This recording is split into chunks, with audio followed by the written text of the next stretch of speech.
Hello and welcome everybody to Dice Fables Tomb of Annihilation. I am Spencer, your DM. Welcome everybody back to the game. I haven't written intros for all of your characters yet. But joining us again, we have Hannah, Mia, Riley, Abby, and Guy playing Levi, Lucia, Hope, Elspeth, and Olaf, respectively. I nailed it. One go. You are in Port Nyanzara. What happened last time in our first session of the game?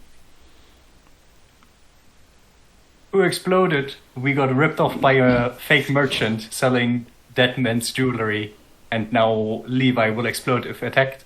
Mm-hmm. We had a run-in with some Zentarum, potentially. Someone wants to kill Lucia.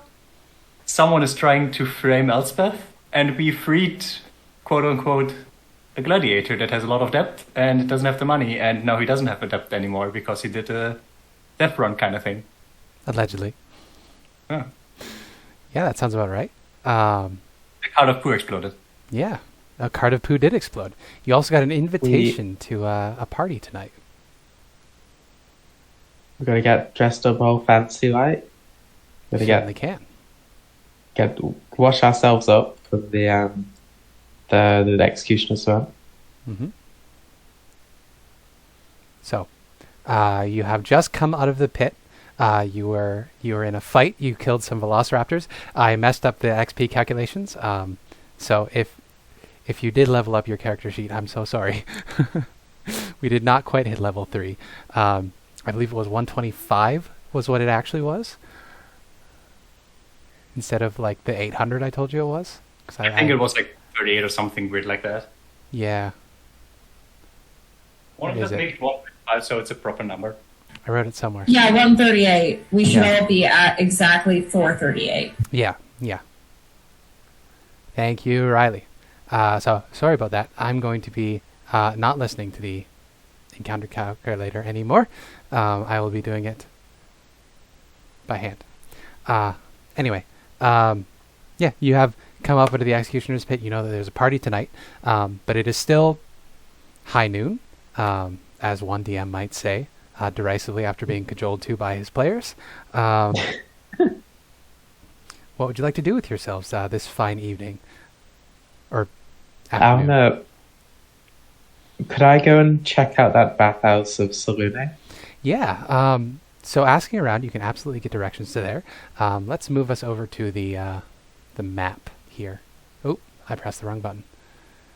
Oh no, I put the record. There it is.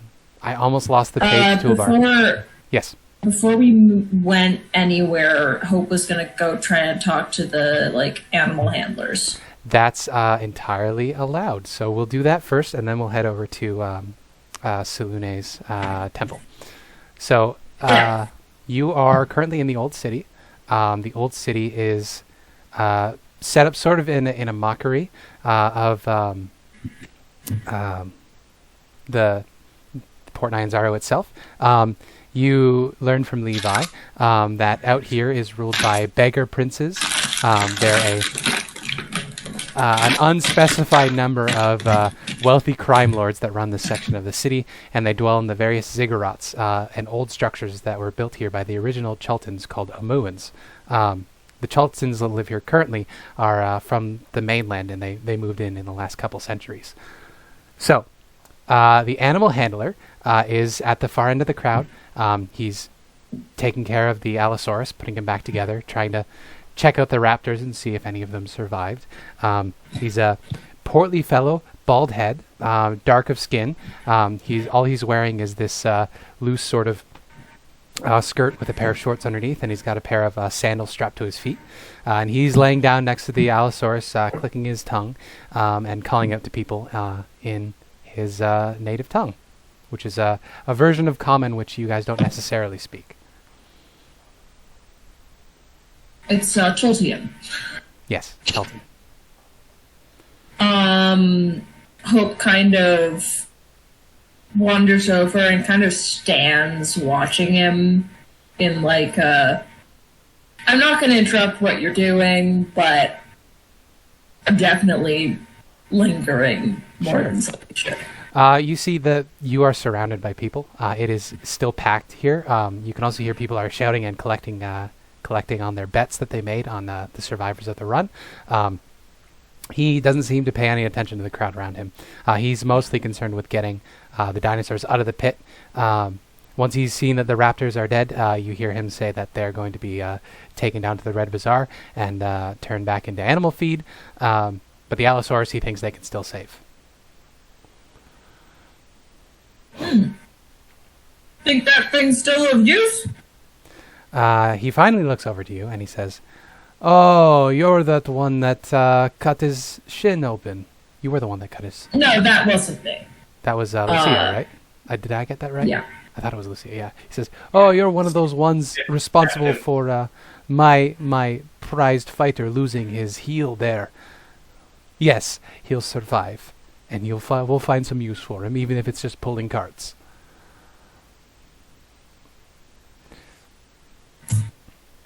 How much does a thing like this cost you?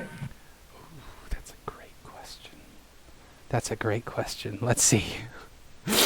Asked in like a nonchalant, vital curiosity kind of tone of voice. He says, "Oh, I can't actually sell it to you if you're looking to buy it. Believe me, I would. Sales of beasts have to go through Ifin Telroa. You'll have to talk to one of his qualified merchants. I can point you to my vendor. But as for resale, that is not strictly allowed." And he rubs his fingers together. He says, "Not strictly allowed for, within the walls of the city, if you catch my drift." Of course. Creatures like these can be rather dangerous in the wrong hands, I expect. Could you give me 1 second? I'm actually going to get my DM screen because there's information on there I need, and I forgot to bring it over here, even though I forgot it last week.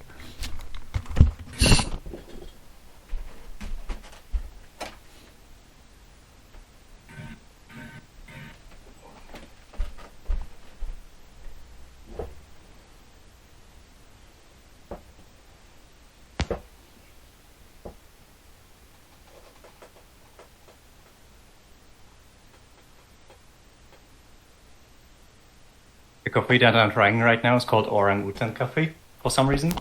It's very tasty. A bit chocolatey. It must be in Xanathar's guide because I'm not seeing it on the DM screen. The prices of animals. Because an Allosaurus is a large animal. So if I remember correctly, it's also a predator. So it's going to be in the 100 gold range. Yeah. Definitely not something I can afford. Maybe when we come back from our adventure and we've got hundreds of thousands. Yeah, so for an Allosaurus, he would say he bought his for around 150 gold pieces. However, given that, he says, I would risk a visit from the Utepka Society. I would want a little more than that to offset my prices. 250 gold if you want to take this Allosaurus off of here without involving Ifin.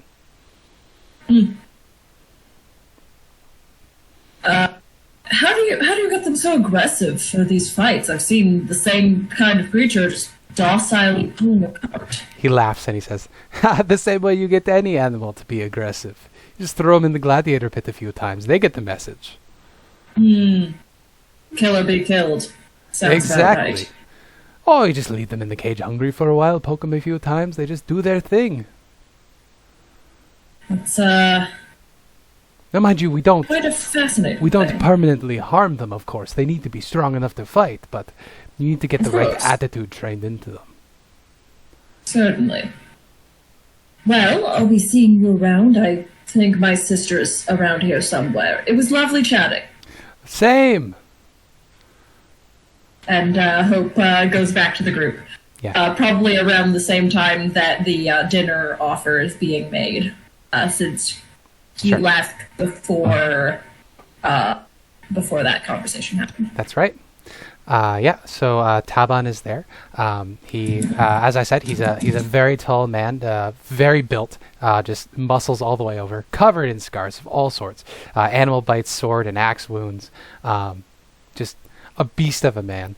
Yeah, he has told you guys that he doesn't have the money right now, but he can find you later, or you can find him after he's collected from his current bookies. Alright. I think I'm going to wait around until he comes back with the money. Okay, so he heads off. If you guys are going to wait around, time passes. How long? Wait, Sorry, yes. I don't want to let him go by himself. Yeah. Okay, We'll- there you we'll go. follow That's him. what I was wondering. Are you going to follow him stealthily, or are you going to follow him forcefully? I feel like I just go. He says something along the lines of, "I'll just go get the money or whatever." Yeah. Right. Yeah, he says, I just need to go collect from my bookies, and I'll be back to find you, or What? you can find me. You know where I live, don't you, Levi? Well, now, it's a dangerous time for you right now. You've got all kinds of people who are hoping to collect from you. We can't go let you wandering off by yourself, potentially getting attacked by someone. Obviously, we got to come with you, just for protection, of course. You see, he sets his jaw a little bit, but he is currently unarmed and unarmored. He's simply wearing a pair of ripped up pants, barefoot. Make a persuasion check with advantage, given his situation. Okay. 1 second. I don't know if that went through. Okay, that's the first I did one. get 1 it. second. And both of those are terrible. Yeah. But you gotta try, right? Yeah. He looks you up and down. It's not a very, it's not a very wide sweep. It's just a little whoop whoop. And he says, "No offense, Levi, but where I'm going, they're not going to quite like the company." No offense, but I don't think that they were asking. Oh. Would you like to attempt an intimidation check? I will try. Okay. Uh, you have, Try to help. Okay, that's what I was going to ask. How are you going to boost this? If you guys are going to put your arms under your, if your hands on your arms and push your muscles out a little bit to look a little beefier, Yeah, you I can have don't. advantage I on your don't have any intimidation. muscles. Yeah. I do I'll have let you do magic. it. Yeah, I'll let you do it with your charisma because that's your spell check. Well, it's naturally charisma anyway, but that's your spellcasting modifier. So your hair begins to stand up like storms, sparkling with electricity, and Olaf puts his hands under his biceps. Yeah, 19, not bad. With that, he looks at a lot of you and says, "Well, I suppose you do seem to be the rough and tumble type. You took on those dinosaurs without too much trouble. Yeah, you can come with me, sure. Just let me do the talking." Right. All right. With that, he will take off. The crowd is beginning to disperse a bit. You see, he takes you north. Actually, I think, is this one of the maps with a stupid compass? I think north is to the left. No, north is to the right. So he actually takes you west, up out of the old city. And all of you are struck with this horrifically awful stench. I'm going to need constitution checks from everybody. Oh, gross. Does anybody have poison disadvantage? Poison resistance, by the way.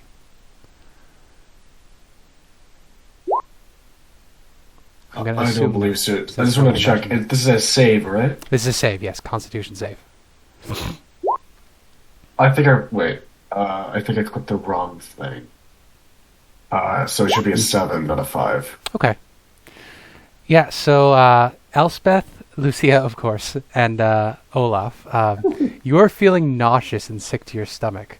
The three of you are going to be poisoned for the next hour under the poison condition because you are just... Something about the reek of this place just gets to you in a way that is a little unexpected. Can Elspeth's just going to be like, "Oh, This is disgusting. He said, "I did warn you." I'm feeling so faint. Can I please get on your shoulders again? Oh, okay. Just disadvantage on attack rolls and abilities. Okay. Yeah. Uh, So how does Hope respond to the request for a piggyback? He rolls his eyes, then like reaches out his hand, and, like does the lifty thing. Yeah. You know, I imagine Lucia doesn't even notice that she's feeling nauseous. It's just normal. Nothing else. Maybe it's slight bit. Now more I'm than carrying normal. a person. Yep. I would actually fiddle around in one of my pouches. All right, and go ahead. lift her out. And if you're feeling nauseous, I have something against it that might help you a bit. Olaf's just clutching his mouth, saying, "I think the seasickness finally got to me." Considering his time on the boat, he was doing all right until just this very moment. It's yeah. Sorry. No. It's just gonna gladly take the offer of anti-nausea medication. You have fantasy gravel. I just sent you a little white pill. There you go.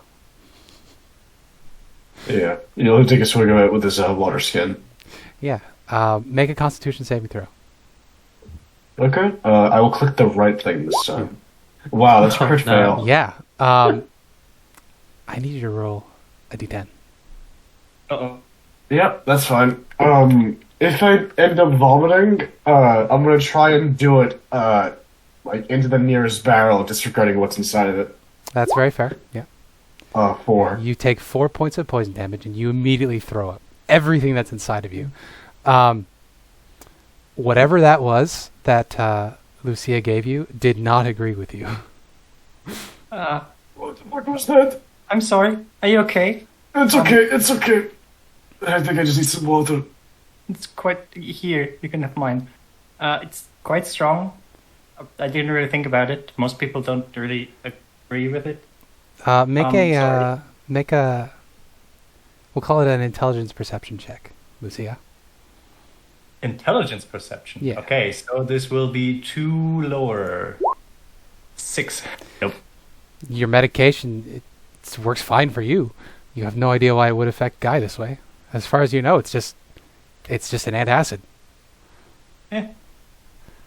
Well, anyway, Guy, you take 4 points of poison damage. You throw up, upchuck all over the ground. You drink some of Lucia's water to clear your throat out. You guys continue. To get poetic, if you've ever been on a beach that hasn't been cleaned in a while, and there's fish that have just been beached and sort of just sitting there, being picked apart and rotting for days, it's something like that, but also raw sewage somehow.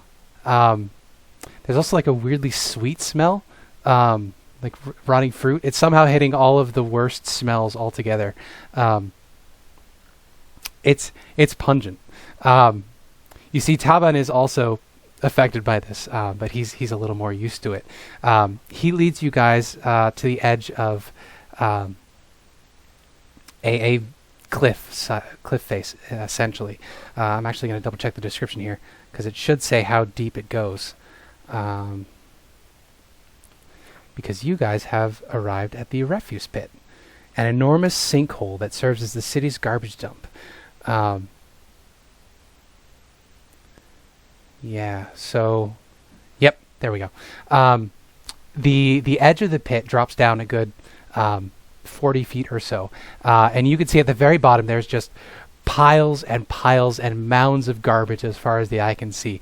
You see there are rats and raccoons and snakes and little tiny dinosaurs running around down there, munching on things. There are crows. You see very clearly there are dead bodies, animals, some people. There's industrial waste. There's a whole bunch of very, very colorful fluids that have just been sort of dumped haphazardly on top of old furniture from the dye works. And it's a massive stinking mound. And you can see that the garbage sort of shifts and moves on its own as if it's sort of the garbage in this pit is so dense that it almost has fluid dynamics to it. And Taban continues on his way to a very, very small hut that's on the edge of the garbage pit here. And you see he knocks on the door and waves to a lot of you to stay back a bit. And he knocks on the door. Do any of you do anything as he waits? Staying back. Hiding a bit behind the bigger people. That's fair. Guessing taking care of Olaf who puked because I gave him something against the sickness. Yep. To be fair, usually when you puke, it helps with the sickness because then you don't have anything that your body wants to get out. Yeah. So, in theory, No, it's worse. I just realized something. Yeah. Can I check the pills if they look like my normal pills or if anything seems off? That's what your check was. If you want to make an investigation check, if it has occurred to you, you certainly can. I would like to do that. Nope. Still, they're your normal pills. I mean, I you feel like press someone is trying to poison me, but you I'm too press stupid them- to see that they're different. you press them yourself, so it's not like there's brand markings or anything on them. You have a nice little pill press and a mortar and pestle. You grind the powder yourself. You put it in there. It's a bit of calcium and sodium bicarbonate, and you grind it up into a fine powder, and you press it into pills. No clear clue. Also, I just realized if Guy is having food poisoning, this might be a bad thing to be putting you through. Are you doing okay, bud? Oh no, I'm not like affected by this. Just, Okay, just checking. as long as the only thing that's been really affecting me is like the smell of food. So thinking about it's been Okay. fine. I will stop on the smell description. No, like literal the literal smell. Describing it is fine as well. Like I have my bottle of water. I'm fine. It's okay. Yeah. Since you guys aren't feeling too well, I would like Levi and Hope to make perception checks. Wisdom perception. Anybody else can do so if you want to, but obviously you'll be at disadvantage because you're distracted by your sick tummies. I mean, I would have disadvantage anyway because of sunlight. I might as well I'm not try. going to be. Ooh. Oh, that's all right. That's Hope, not so good. look at you! First crit of the day. Hey! Yeah, so as everybody is meandering about, having a real rough time, you're the only one that spots it. As Taban is waiting for his bookie to come out of the garbage hut, you spot atop a pile of garbage, about 50 feet or so into the pit, there is a gleaming, glistening breastplate. I think it's a breastplate. Let me double check here. I wrote this down. Refuse pit. There we go. Yeah, there is a gleaming, shining breastplate about 50 feet out on top of a pile of garbage. You can see, despite the general rot of everything in there, this chest plate seems completely unaffected by the elements. It's another cursed item. Magic. Very interesting. I'm going to get drop Ellie Elspeth? off of my back. You stay here. And then I'm going to kind of like wander over in the direction of it about 20 feet. Yep. And then you'd use Mage Hand to like grab onto it and start tugging. What's the range of Mage Hand? Well, it's 50 feet away. It's 30 feet. Yeah. So I moved 20 feet towards it. There's the and then edge. it's There's the 30 edge of feet a pit there. It's 50 feet from the edge of the more. pit. Oh, I see. Yeah. And the pit drops a good 30 feet down before it gets to the waves of garbage. Oh, wonderful.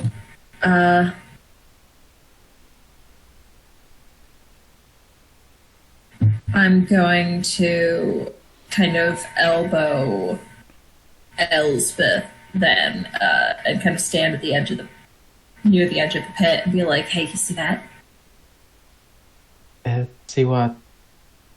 Look there."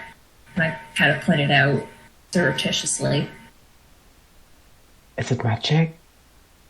I don't know, but it's shiny.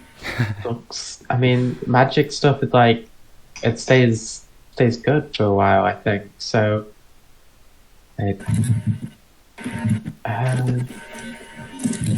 out of spells, so I can't really get across there. Yeah. I mean, I've got an option, but I don't know how I'll get it back out.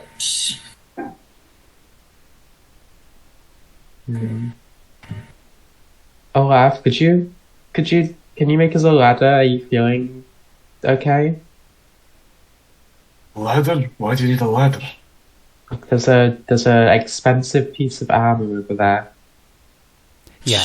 Now that it's been pointed out to you, all of you can peer out there, and you can see that there's this gleaming silver chest plate sitting atop a tower of garbage, like something Bennett Foddy would design.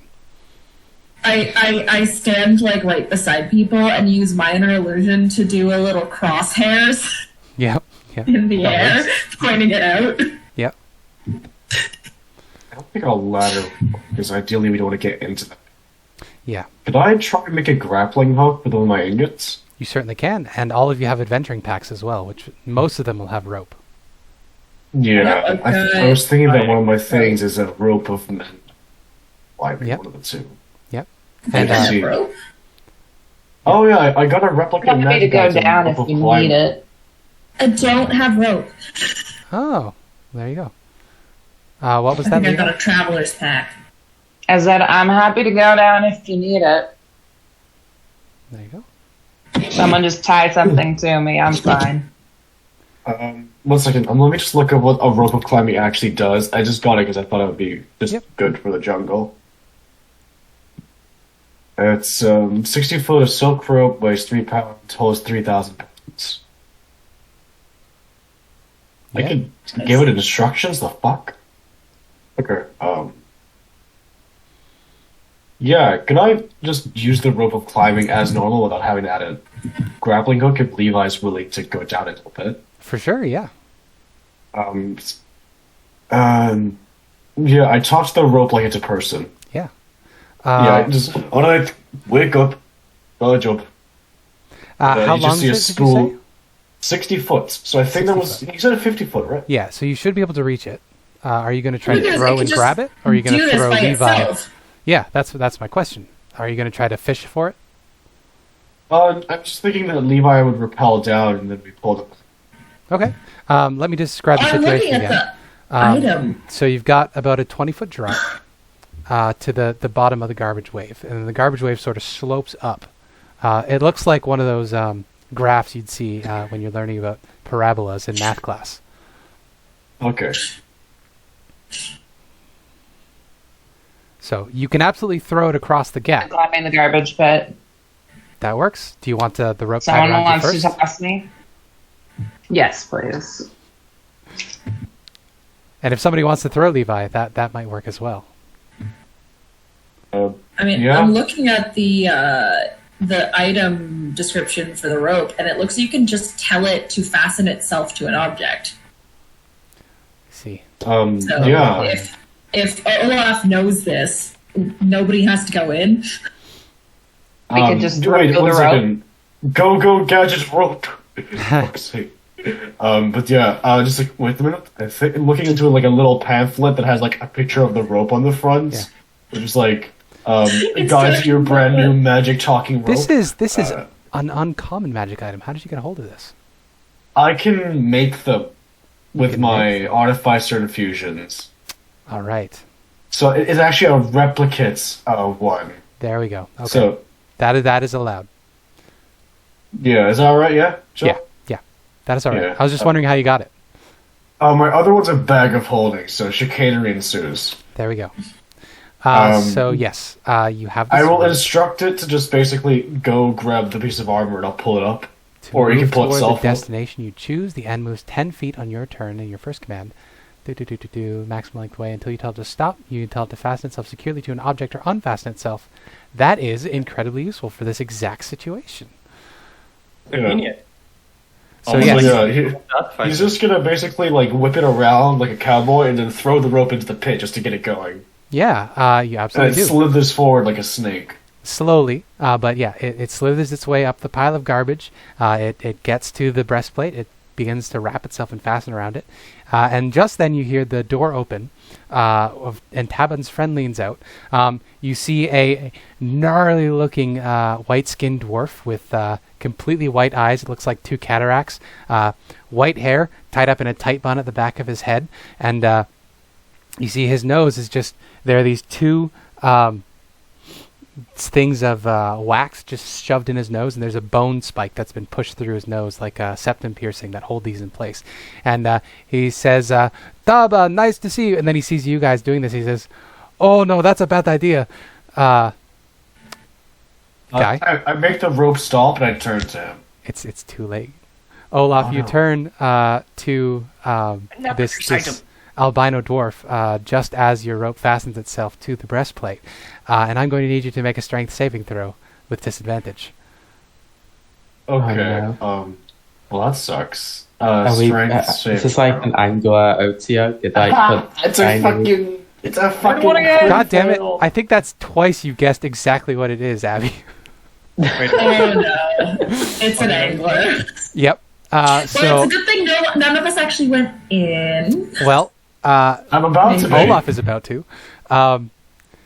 Olaf, the breastplate, unbeknownst to you, was stuck to the end of a very long tether at the other end of the breastplate. As soon as your rope attaches to it, the creature that is buried in garbage that has been watching you carefully this whole time is going to tug on the other end of it. And with your crit fail on your strength save, you fall 20 feet down. Ouch. So you're going to take some fall damage, first of all. I will allow you to make a dexterity saving throw to have resistance on this fall damage if you would like. Although- Yeah, I mean, ideally, I don't want to be fucking Instant smacking killed, the yeah. floor. So yeah, I don't think I can get insta kill if it's 20 foot, right? It would just be Okay. a d6 because you don't take any after Okay. the first d10. I Or the rolled a first 9, so my Yeah, so it's dexterity going to be save. the full enchilada / R1d6, or is it 1d8? I can never fucking remember. It's a d6 for Yeah. fall damage. So 10 for the 10 feet of damage. 5. Okay, yeah, You take I'm 5 on 12 damage HP. as you face plant at the bottom of this garbage pit, and I need everybody to roll initiative. I'm going to bring up the tracker here. Oh, 1 second, I need to select Can you the tell us token. where the pit is? Yes, I will draw it actually, real quick. 1 second, I'm here in the fucking middle of it. I select this. Do I reroll my thing, or just use that 8.1 and enter it manually? You can use the 8.1 enter it manually if you'd like. I can add your turn right now. There you go. Oh. Boop. Oh, this one. Add turn. There we go. You can enter it manually. So, Guy is at the bottom of the pit right there. The rest of you guys will be on the edge of the pit here.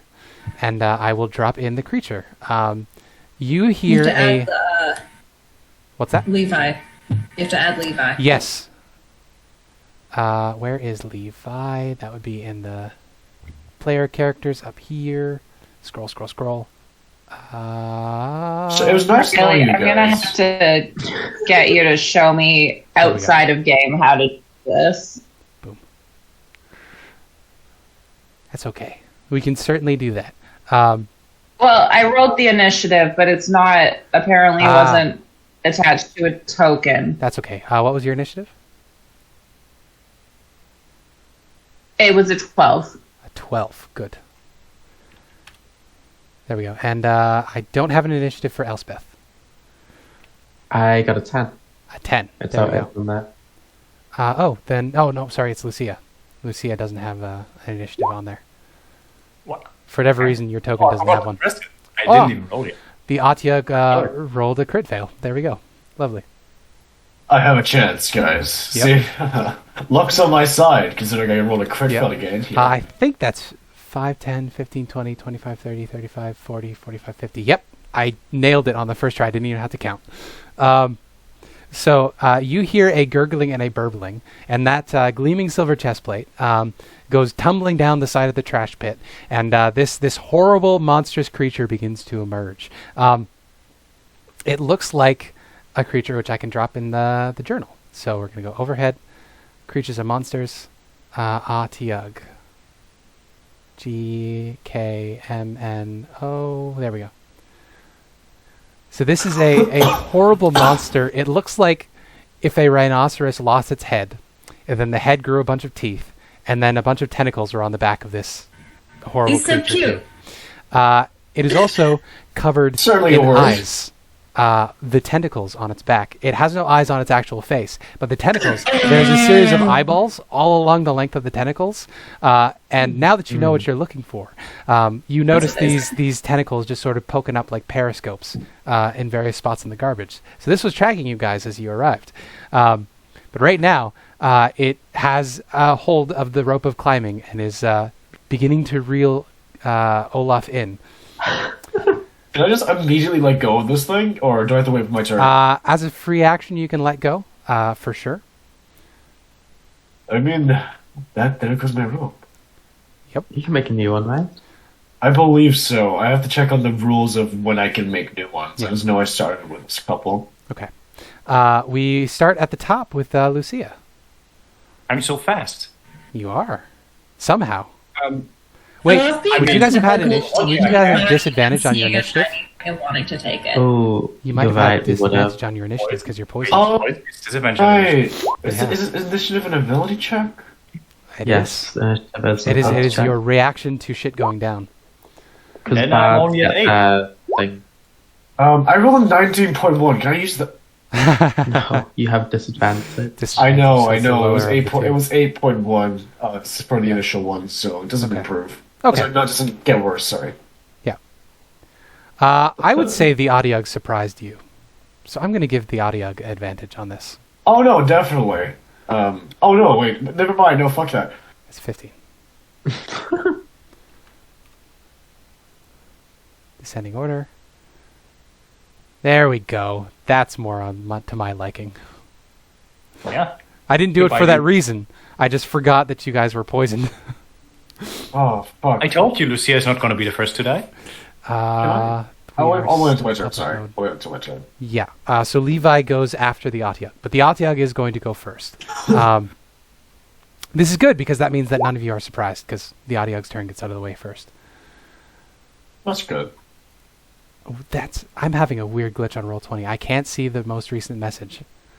The I've been chat having that screen as is in the well. way. So I Yeah. don't know what you just typed, Riley, but I'm sure it's very funny and important.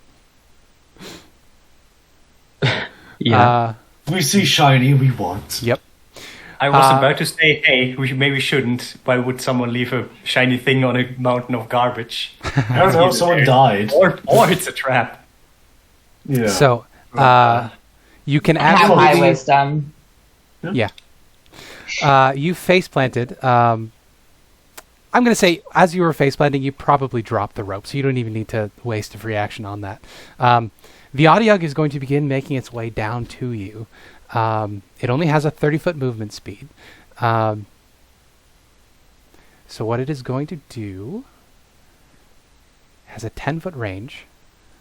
Oh. So it's going to go 5, 10, 15, 20, 25, 30. And it is going to get right up in your grill.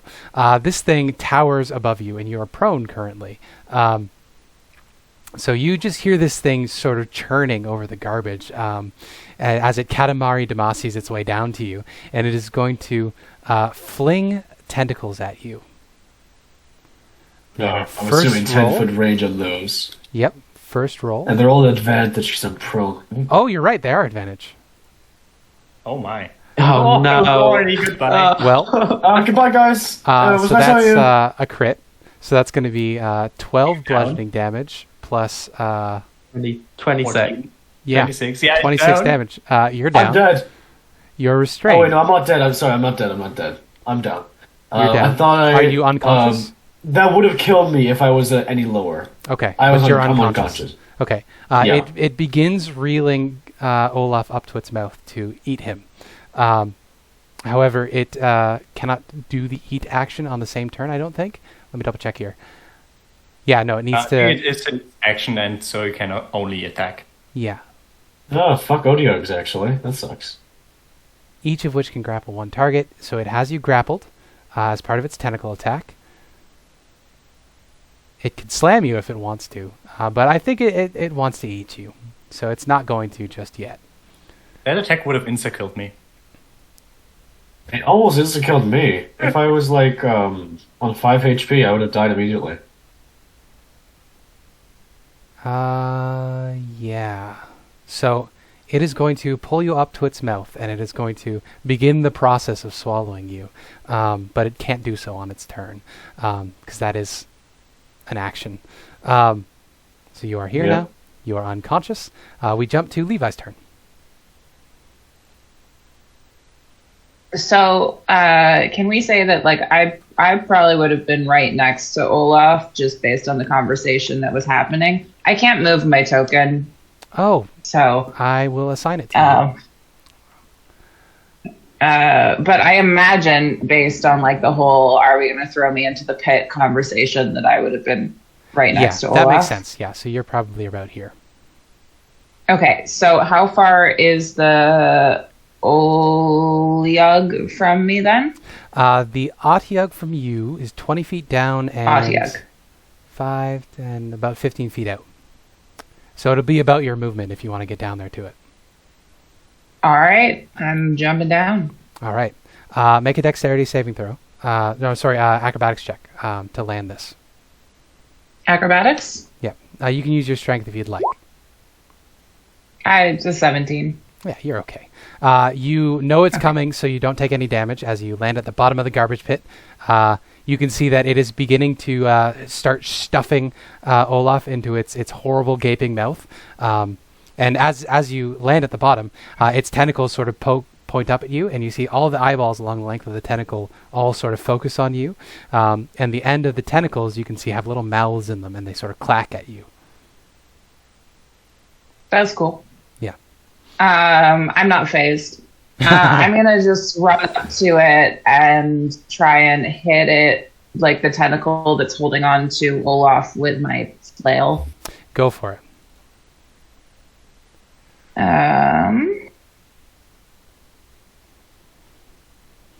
Oh God, that's a 10. Ooh, yeah, no, unfortunately not. You do hit the tentacle, but your flail is rebuffed by this thing's hard skin. You can see there are bits of garbage that it's sort of coated the outside of it. It's got this nasty slime all over it. If I get woken up, guys, I want to do a very funny thing. Just letting you know. And I don't believe that I can do a second hit because we're too low level.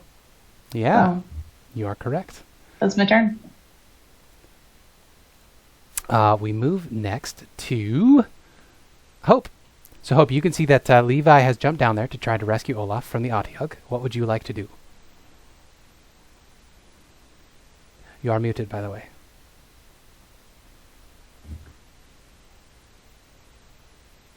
Oh, by the way, I did calculate. It's exactly 25 feet if you were standing at the edge from you to the Otyugh. Thank you. Do spells and stuff. So you had 5 feet left of movement.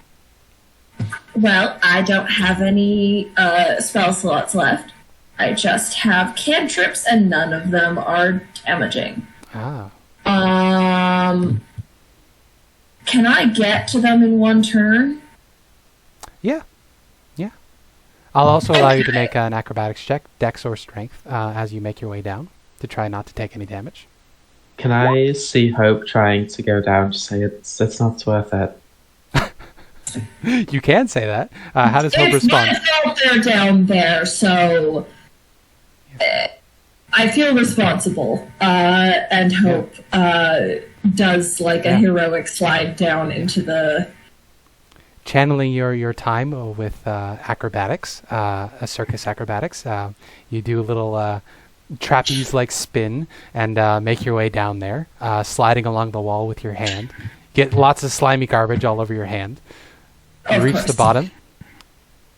Hope gets down there, like lands, looks at his hand, gross, and then runs forward and taps Olaf, casting Spare the Dying. Okay, that's a good idea. So, Olaf, you stabilize. You don't need to make that saving throws. Okay, but I'm not conscious, right? Nope. Okay, that's fine. Yeah, no, but you're not rolling saving throws, at least. That's No, that's amazing, thank you. I'm not sure there's anything I could do as a bonus action, so... I'm persuaded not to. Okay, that brings us at long last to Elspeth. You just watched your brother jump in a pit of garbage to face a She's like- horrible abomination. We don't even know these people. What are you doing?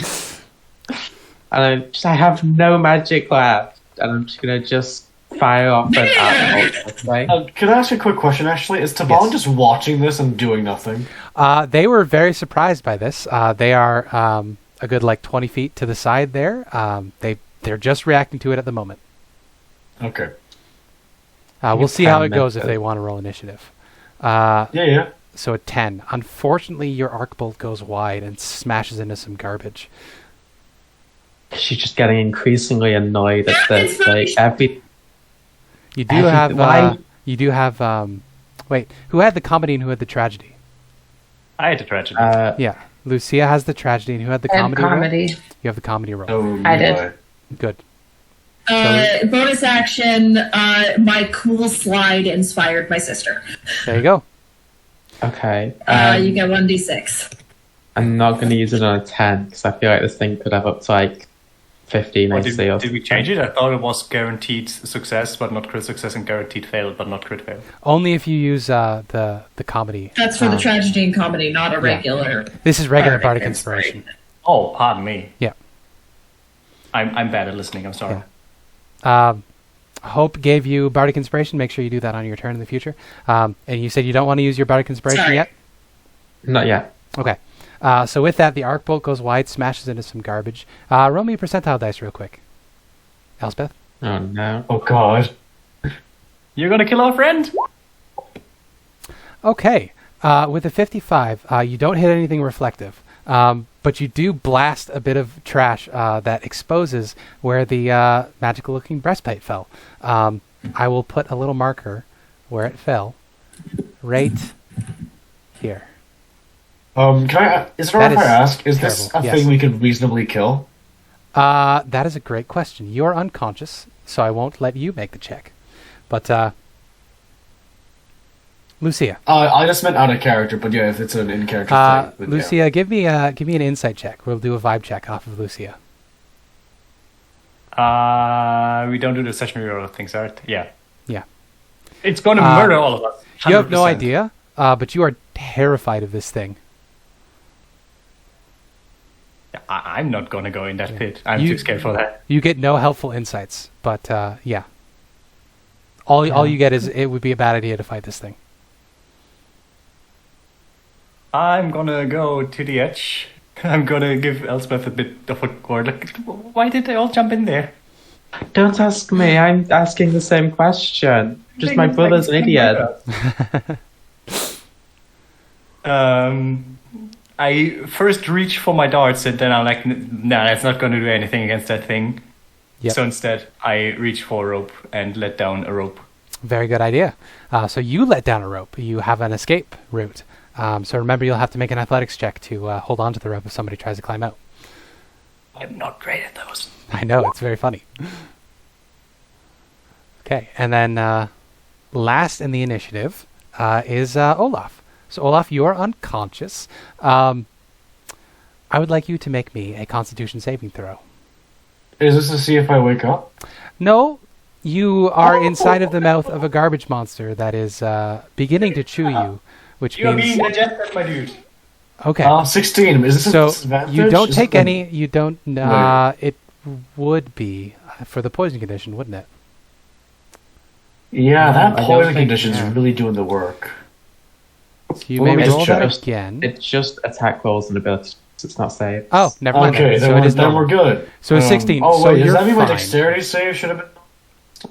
Oh, it was a con save. So whatever that roll was with your con modifier. Oh, no, me falling down was the dex Yeah, save. yeah, I yeah, think that was I the dex might save. have done that disadvantage, but it's fine. It's already happened. Yeah.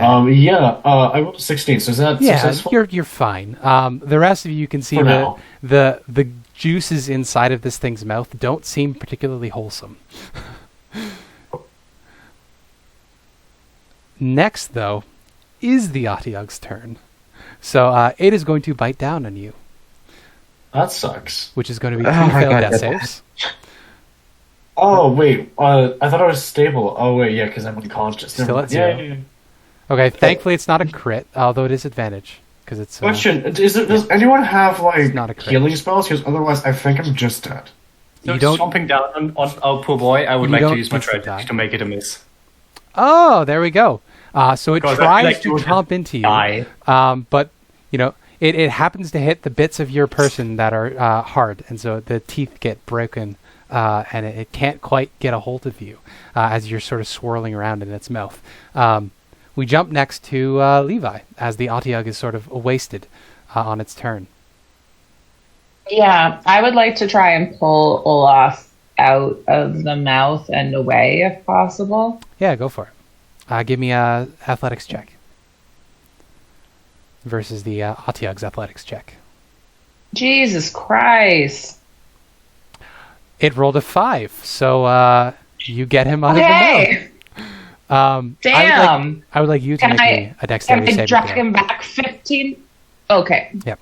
Just as you're reaching into a toothy maw.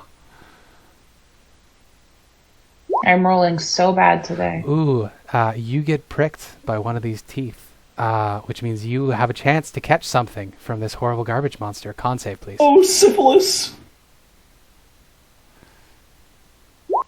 How do you have a +8 to athletic? Very strong. Me? Yeah. I have proficiency and expertise. Okay. So what was your How do you con have a save? plus? 14? It was a 14. Yeah, you're okay. You don't catch any diseases from this monster. Which is good for you. Excellent. You don't take any damage and you get Olaf out of there. Can I pull him 15 feet away? You can. You're at the bottom. You see Which would be Lucia has dropped a half rope my for you. movement.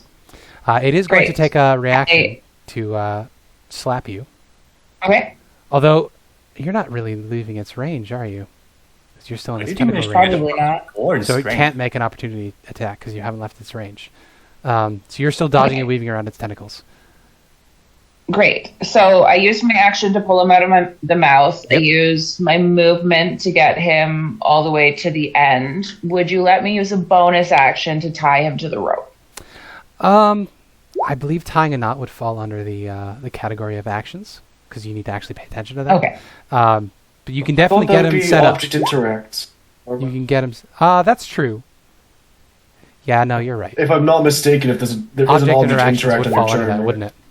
I think I'm specifically not it sure. might actually define that might be one of the examples of an object interaction.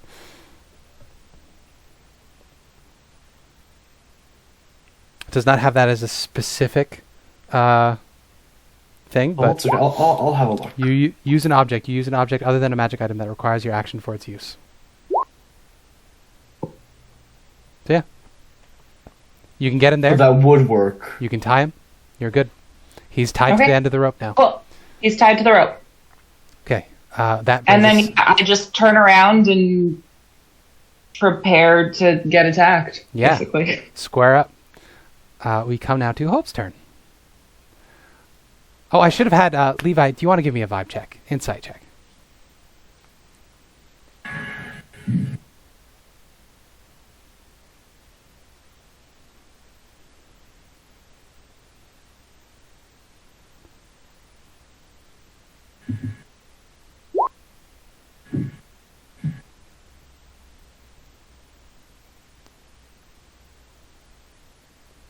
Actually, did somebody else have a turn?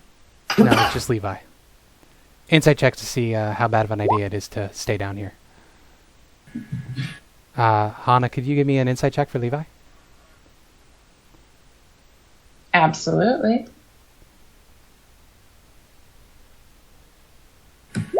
It's an 11. You think you could take this thing? Of course I can. Yeah. Easy. Hope. I'll let you give me an insight check to get a vibe check. All right. Insight. Where are things? No, you got this. Yeah. I'm a greedy little bum. I'm gonna mage hand and get that stupid breastplate. Yeah. It is lighter than you expect. You pick it up. You see that the backside is kind of gross and sticky from where the Otyugh was holding onto it, but you pick it up and you can bring it towards yourself as your action. Yeah, how far can I move this thing? Mage hand. You can move the hand up to 30 feet each time you use it, so I'm pretty sure 30 feet can get me to the top of the cliff. So I basically use the hand to throw the breastplate up on top of the cliff. Do you have a poem for your hand? The hand is where is it?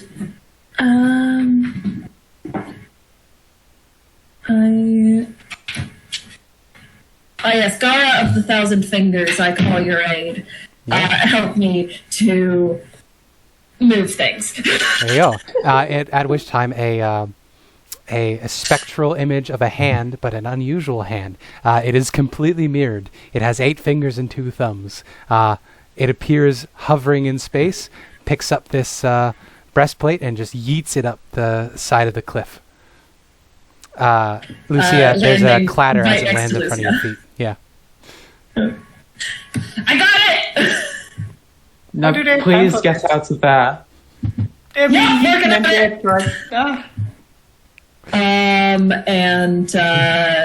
Hope is going to start climbing up. All right. So you climb right over unconscious Olaf. You notice he's bleeding from a lot of pierce wounds all over his torso, but you climb up right past him and make your way up. I don't have any healing spells. Sorry, buddy. An acrobatics check. See how well you climb the rope. All right. I guess I have to do athletics to see if I fall down. We'll contest the two. Yeah. Oh, that's really good. Oh no. So Lucia, you hold strong, but Hope, you get a couple feet up and then you slip from the garbage that's all over your hands. You're actually going to fall on top of Olaf. Hana, why don't you make me a sleight of hand check to see how well your rope holds? Your knot holds. Absolutely. I'm just grabbing laundry. That's We'll be right back. I can make it for you if you'd like instead. Please do. Okay. Well, that way we can blame you if it's bad. Absolutely. Yeah, it was me being unfair. So I'm assuming that you have some plus. Oh! Well, that's a 1 Nice. off of Levi there. Good. That's the third nat 1 that I've rolled this session. Yep. Even with your potential bonuses, that doesn't work out well for you. So Hope, you land on top of Olaf. The rope, the knot at the end of the rope, completely unties itself, and the two of you fall down into the garbage. You take no damage, but you're now Olaf is face first in the garbage, and you're on top of Olaf. Elspeth, you watch this comedy of errors going on below you, and I imagine just sigh to yourself. Yeah, I'm so upset right now. At least I got the breastplate. How much does this breastplate look like it's worth? It'll be an action to try to figure that out. Okay. I will just say to Hope then, the breastplate isn't fucking worth more than you. And I'm gonna just try again to arc bolt the Otyugh. Okay. I don't think I've asked you, what does your arc bolt look like when you shoot it off? It is just a click of her fingers, accompanied by a small clap of thunder and a streak of blue-white lightning that just goes directly for whatever she's aiming at. Sometimes love it. She just forks off in unexpected places. Yeah, so you reach your fingers out, you snap your fingers, you hear that crack of thunder, and then a lightning bolt. Oh yeah, these would be a disadvantage, wouldn't they? It was another 17 though, so it would be fine. Yeah, you're okay. You snap your fingers, there's a little clap of thunder, the lightning bolt arcs out. This time it just glances off of the husk of this thing. It doesn't quite find purchase. Yeah. She's with all this like high emotion, she's trying to keep herself from throwing up from the stench as well. Yep. I imagine the the lightning and all the energy flying out is just exciting. Yep, the All the ozone with molecules the garbage making it is stink. very unpleasant. Yeah. Lucia, sorry. Yes, you had something else. I'll just step back slightly. Okay, you move away from the edge. Lucia, you are up next. You are holding on to this rope, surprising everybody. Your beefy shoulders are holding tight. Maybe it was that surprise nap you had earlier. I told you I'm not that useless and weak. Give me a second as I start this game in another browser, because my browser always had the, hey, this browser is not supported by the site. Oh, yeah. And it never was a problem. But since this week, just maps don't load and tokens don't load and stuff like that, and I have to reload the page like 3 times. And when I accidentally quit out, it's really annoying. Well, Also, why are this you is using Safari? I went to Chrome now. Usually I use Brave, which is a Chromium-based browser, yeah. so it doesn't make sense. But it blocks cookies and stuff like that. Yeah. So might be the reason. I would like to look around if there's any place that helps me like secure this rope, because unbeknownst to the others, I know that me holding on to this when Hope clamped this was more luck than anything else. And maybe it's not too bad that they slipped off, because I feel like I would not be able to actually hold them. There is 2 beefy-looking fellows standing at the edge of the pit about 10 feet away from you who haven't done anything yet. They just look flabbergasted. I just look at them, a little help maybe? I'll let you make a persuasion check as your action to see if they will listen to you. They see this sickly, weak child somehow managing to hold this. We'll call it big a pity check, a pity check. but we'll use your persuasion This modifier. has advantage as well. So here goes nothing. An 8. Yeah. They look at you and they're like, the albino dwarf goes, I don't want to be pulled in there. And you see Taban says, it's less debts. I look at Tom specifically. You're fucking pathetic. I thought you were supposed to be a warrior kind of guy. Well, He shrugs. guess He not. says, I'm not going down in the garbage pit. What idiot would go down into a garbage pit? These idiots, for some fucking reason. I don't know. Okay. With that, I guess I- yeah. Try to secure the rope in some way without Yeah. their help. Yeah. And I call in next round. Yeah, you brace yourself. It was your action to try to persuade them, but you can definitely, spend your time sort of setting yourself up, doing your best. Olaf, you're up next. Death saving throw, please. I thought I was stabilized, or because I was hit, is that no longer in effect? Oh wait, no, you are stabilized because that was the tragedy, made that miss. So Yeah. no, you're fine. You just You're welcome, continue by the being unconscious. That was sucks, tragedy, but you it still happens. You are face first in garbage, so you're not And the having a biggest great save time. not suffocate. No, you're fine. It is Out the of curiosity, Yes. this is a bit metagamey. I would assume there's rotten food in this pit. yeah. Okay. Yeah. One of my spells relies on that if I wake up. Oh, there's all sorts of diseases and grossness down here too, but all of you have surprisingly done well on your Constitution saving throws, so you're okay. The Otyug goes next, though. The Otyug, now that it is free, it is going to attempt to hit Levi and Hope with its tentacles. So Double crit. yeah, let's see. It's a normal roll. Boom and boom. Pretty cruel of it. So the first one is against Levi. Does a 15 hit Levi? No. it doesn't. Does a 24 hit Hope? No. Yeah, I would think so. So that's going to be 7 bludgeoning and 3 piercing. And you are grappled and restrained. It is then going to reel you towards itself and begin to attempt to swallow you, which it will do on its next turn.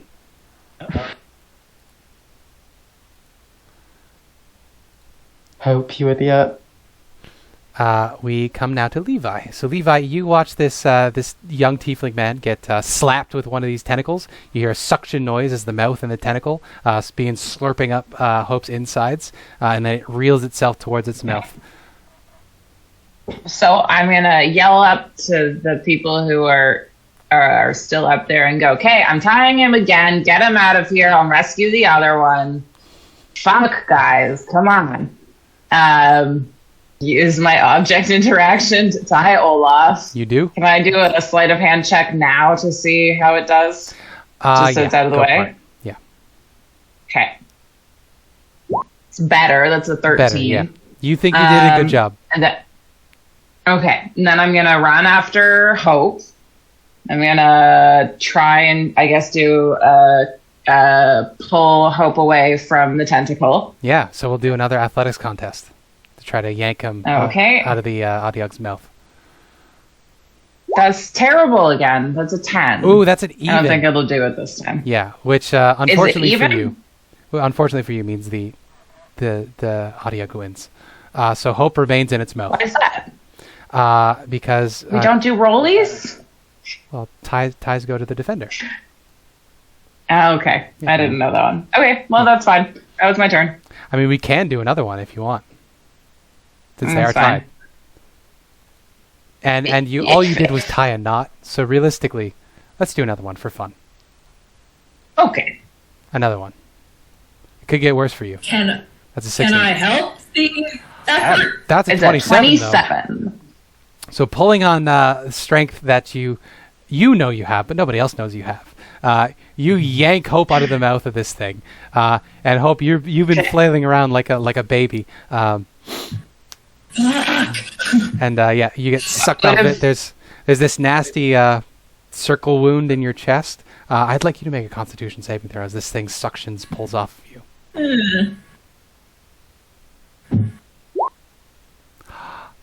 So you contracted a disease, and we'll deal with that later. So I used 15 feet of movement to get up to the mouth, right? So then I'm going to pull Hope. Would that be 8 feet back or 7 feet back? Roughly, yeah. It's forced movement, Yeah. and you're not leaving its range anyway. So yeah, you can get back to the base of the rope. Exactly. So Hope is there. Okay, great. Beauty. There we go. That's my turn. Yeah, Hope, it is your turn. You feel just really unwell down here. It's time to go. Yep. Great. So vibe check collectively. You've been fighting this thing for a little bit, and you've been hit by this thing. Very, very bad idea. You're not going to do well down here. Yeah. I'm going to try to climb up again. Yeah. I think this time I'm not going to bother with the rope because I don't want to pull Lucia down. Okay, good idea. Do you have Where's the anything magic to... rope? It was discarded. The Atiog pulled it. It fell out of Olaf's hands. So it's on the ground, probably close to you.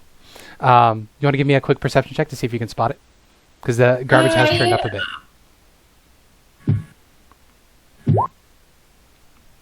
I'm going to say that's not quite enough. All right. It's not quite enough yet. So Too much has been churned up. You can't quite spot it. Yeah.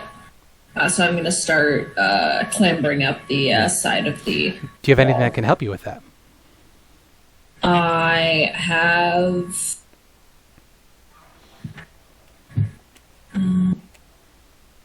I have daggers. I could use them as, like... Okay. That's reasonable.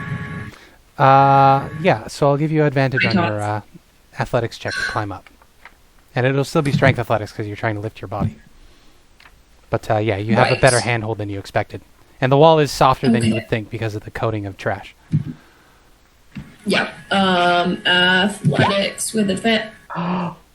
Yes. Double crits! You're on fire tonight, Riley.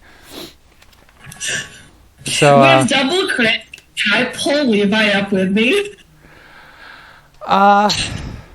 you didn't declare that ahead of time. And you're using both hands to climb, so I'm going to say no on that one. But I'm going to say no extra movement to get to the top of the pit. With your double crits, it's not difficult terrain for you. You reach the top of the pit, no time at all. Elspeth is looking at you with, I'm sure, a look of disgust. Yes. A disappointment. Hope is gonna kind of like roll away from the like on the floor, roll away from the edge. You absolutely can do that, yeah. Just like Yep. and then look at the those idiots with a like a look of disapproval. Yep.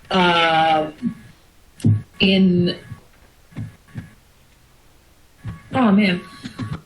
I keep forgetting I have various different features because new character. We'll get to it. It's fine. And just kind of look at the guys with disapproval. Yep. I would roll an intimidation check, but I think that would be an action. It would be, yeah. But you have pulled yourself to safety. We come now to Elspeth's turn. So Elspeth, you've been having a rough time up here. Yeah. I'm going to kick Hope. You just start swearing at him in Celestial. Yeah, there you go. That works. I got out! I know and I love you, but don't do anything like that again. I can't do anything to help these guys. I have nothing. And then she's just gonna... all I have is fucking lightning. You could help me hold this rope. Yeah, you turn over and you see Lucia is just shaking because Olaf has been hanging there for 6 seconds and like little noodle arms are just wiggling like pudding. He's looking like she's having a hard time holding onto that thing. Yep. I'm not so much stronger than you are, but I'll help her out. I'll grab a bit of the rope behind her. Absolutely. Do you want to use your action to try to tug Olaf up? I'll give you advantage because Lucia is helping you. Yes. It will be a... Were you one of the people that failed your con save for the garbage smell? I am poisoned, yes. Okay, so it's just a flat roll. Unless someone wants to use the automatic success. I'll roll it. Okay. Should I roll it? Flat roll, unless I can decide after that's true. the roll, You can decide right? after. It's the it's the rules of the luck feat. So go for it. 18. Yeah, you do okay. You begin pulling him up. I'll use my bardic inspiration. Go for it. Yeah. 24. Yeah. With that, I'm just so mad at Hope. Exactly. Stupid Hope with his stupid flips and somehow always getting out of these stupid situations, even though they make no sense whatsoever. And you always got to clean up the messes. You're just grumbling to yourself in Celestial, and your arms just ripple with unseen power. And anybody that's looking at Hope at this moment, you could see that little lightning is crackling all over her body, and those tattoos over her back, and a bit on your shoulders too, right? Or is it just your back? Me? Yeah, you have the Valkyrie on your back, right? Or is that thinking of somebody else? You're thinking of Olaf, I think. Oh, sorry. I'm thinking of Olaf. My bad. Anyway. You said, this was a bit confusing. Oh, fuck. Elspeth. Elspeth, you don't have any tattoos. I'm imagining. No. It's Olaf that has cool tattoos. Yes, you pull Hope up as you do so, or Olaf up as you do so. You're crackling with electricity, and the rest of you can see that her arms bulge with muscles that shouldn't really realistically be there as she pulls Olaf up and gets them to the top. So Olaf, you're in safety now, still unconscious. Lucia, it is your turn. All I can ask for, to be honest. Well, with Olaf up, I guess for now I don't have to hold this rope, so I let go of it and like shake my hands like, because I feel like the rope with the. So how does Levi react to the rope falling down at their feet? They're not thrilled, obviously. No, I thought Olaf was on the rope and is up now. So Levi's still down there. Yeah, but we need to get Olaf untied first, right? Oh, yeah, that's a possibility, yeah. So I let go of the rope, shake my hands a bit, and then I try to untie. So Olaf first. Levi did such a wonderful job tying this rope. I'm going to need you to make a sleight of hand check to untie the rope. And it's got to match or beat. I think it was a 16. Nope. 13. It was a 13. So no, with a 6, you do not manage to untie the rope in time. See a bit of panic on Yeah, your hands are shaking too much. But I mean, you could kick the rope down there. We have more rope than one, so... You could kick the rope down there and use Olaf as a counterweight if you so choose. That's actually not a stupid idea. I guess I will do that. Yeah. So you kick the rope back down. It was at the bottom, it comes to enters at the top. Yep. So Levi, you're looking up there like, what the fuck? And then this rope just flies down and hits you in the face as this snarling creature behind you rears up and tries to eat you. Olaf, still unconscious, still not feeling great, but you're having a nap. We groove, we vibe. We do. Audiog's turn. Uh-oh.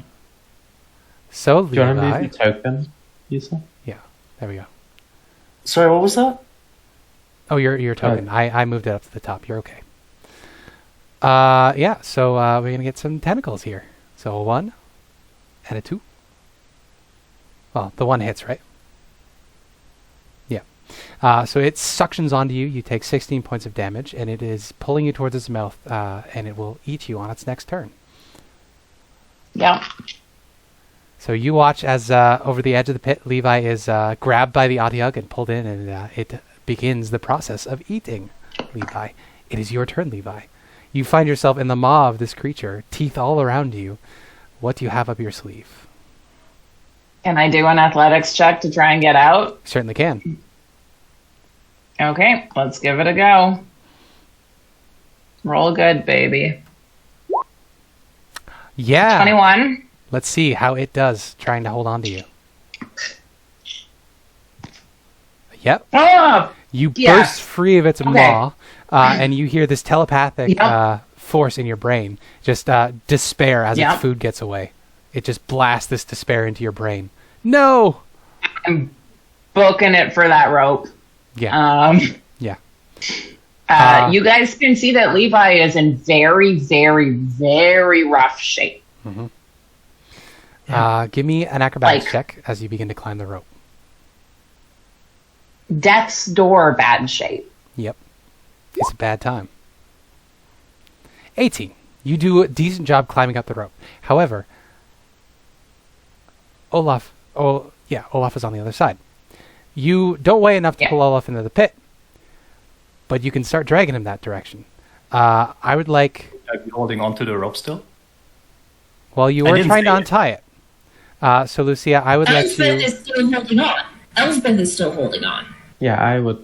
Oh, okay. Lucia let go, but Elspeth was still holding on. You know, that's entirely fair. So, never mind. Elspeth, you managed to hold on. With your 18, Levi, you're able to scramble up to the top of the pit. You are at the lip of the pit. It's difficult terrain because you're climbing up a rope. But you have 30 feet of movement. It's only 20 feet down. So you're at the lip.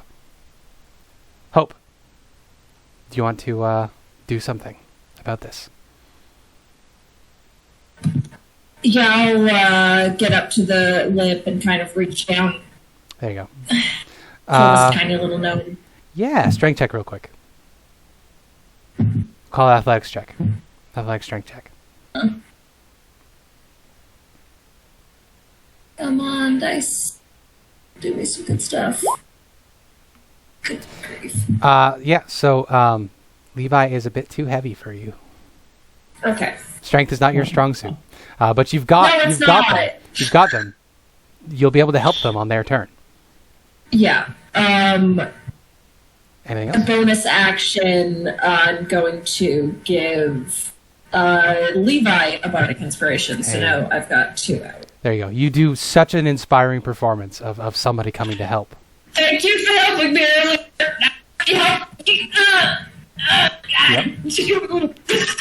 So Elspeth,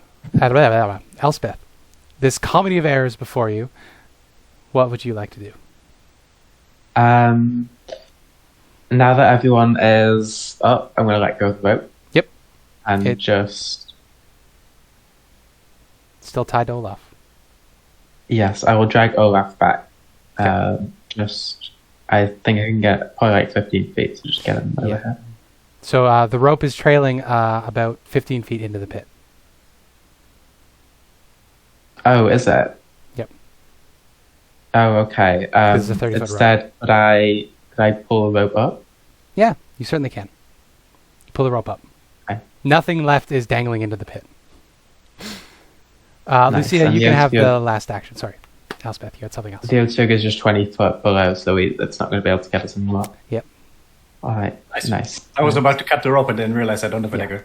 Yeah, you have the last action, Lucia, as the Otyugh can't climb up the side of the pit, and its tentacles can't reach you. Well, I will try to help Hope pull up Levi, so... Okay. Nope. Yeah. Well, with 3 of you, or 2 of you helping, Levi gets up out of the pit. All of you are safe. You have defeated my Otyugh puzzle. There is that gleaming, glistening piece of armor in front of you. I managed to succeed on every strength check this encounter with disadvantage, I would like to point out. So Lucia has been pretty good about herself. Riley, the Audiog managed to infect you with something. I would like you to roll a d3, which we can do in Roll20.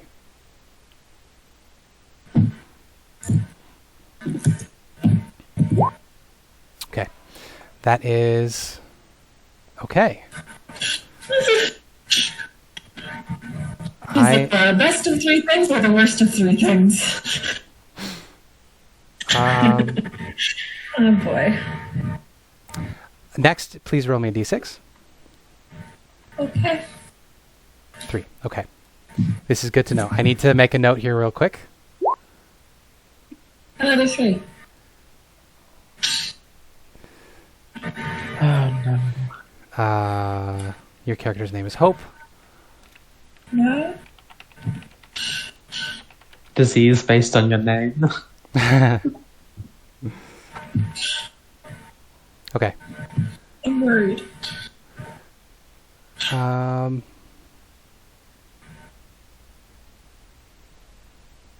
Yeah, there we go. Your throat feels tight. It feels like you're having trouble breathing, and there's sort of this itching all around your throat. Fun. But that is all the developments there so far. But a lot of you are safe up at the top of the pit. You see Taban claps and says, "Well done, you guys survived." And the little albino dwarf slaps him and says, "Why did you bring idiots here to my house? They could have died." No thanks to you, asshole. I'm gonna pick up the chest plate and just hug out. Yeah, you certainly can. I'm gonna look over at Hope, where the thing grabbed them. You okay? That looks like a pretty bad rash. Might want to get that checked out at the temple.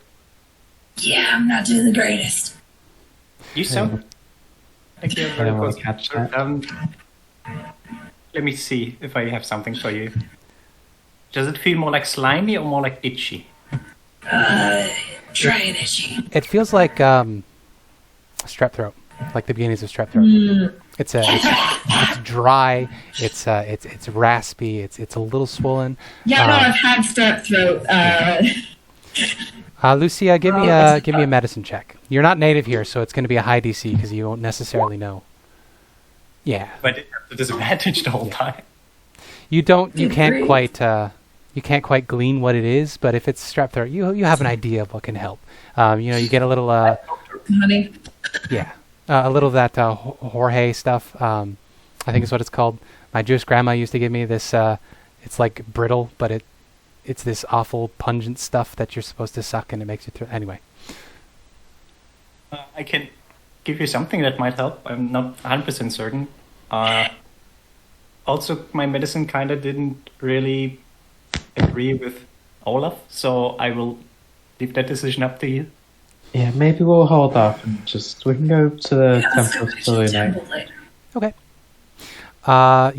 With that, you see the albino dwarf looks up at his friend and says, Taban, that was cruel. You didn't warn them about the Audiugs.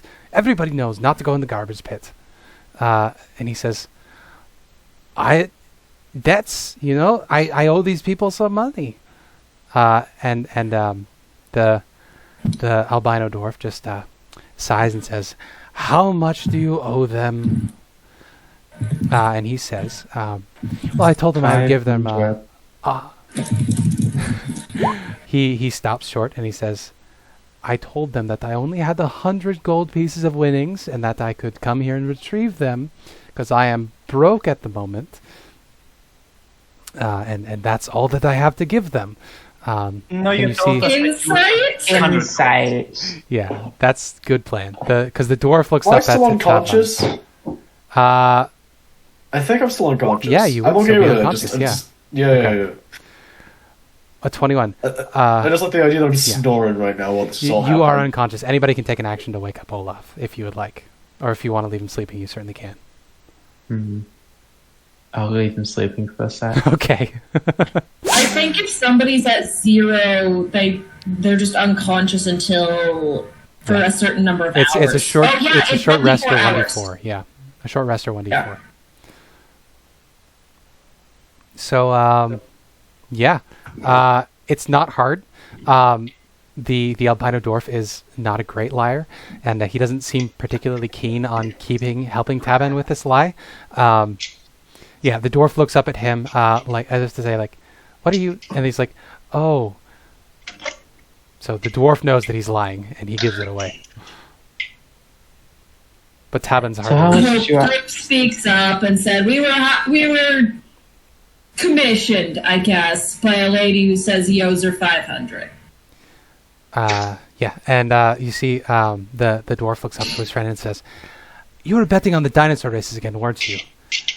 And he says, "Yes, Kalua, she miserable woman. She talked up oh shit, what's his name? She talked up, I know what this is. It's a name that Levi would know, so I need to make sure I get it right. I need to ask my journal. There we go. He says, she talked up Zongo so much, but that stupid Triceratops just ran into the middle of the track and just pooped everywhere and did nothing. Tirek won again." And the dwarf just rolls his eyes and says, "You need to stop taking those bad bets. Now, you said you owed them. You said he owes you 500 for his debts." Yes, he does. He slaps Taban and says, "I'm giving it to them, whatever you say." And you see the little dwarf heads back into the hut. As he turns around, give me a perception check. I'm going to say it's going to be Hope and Elspeth. All right.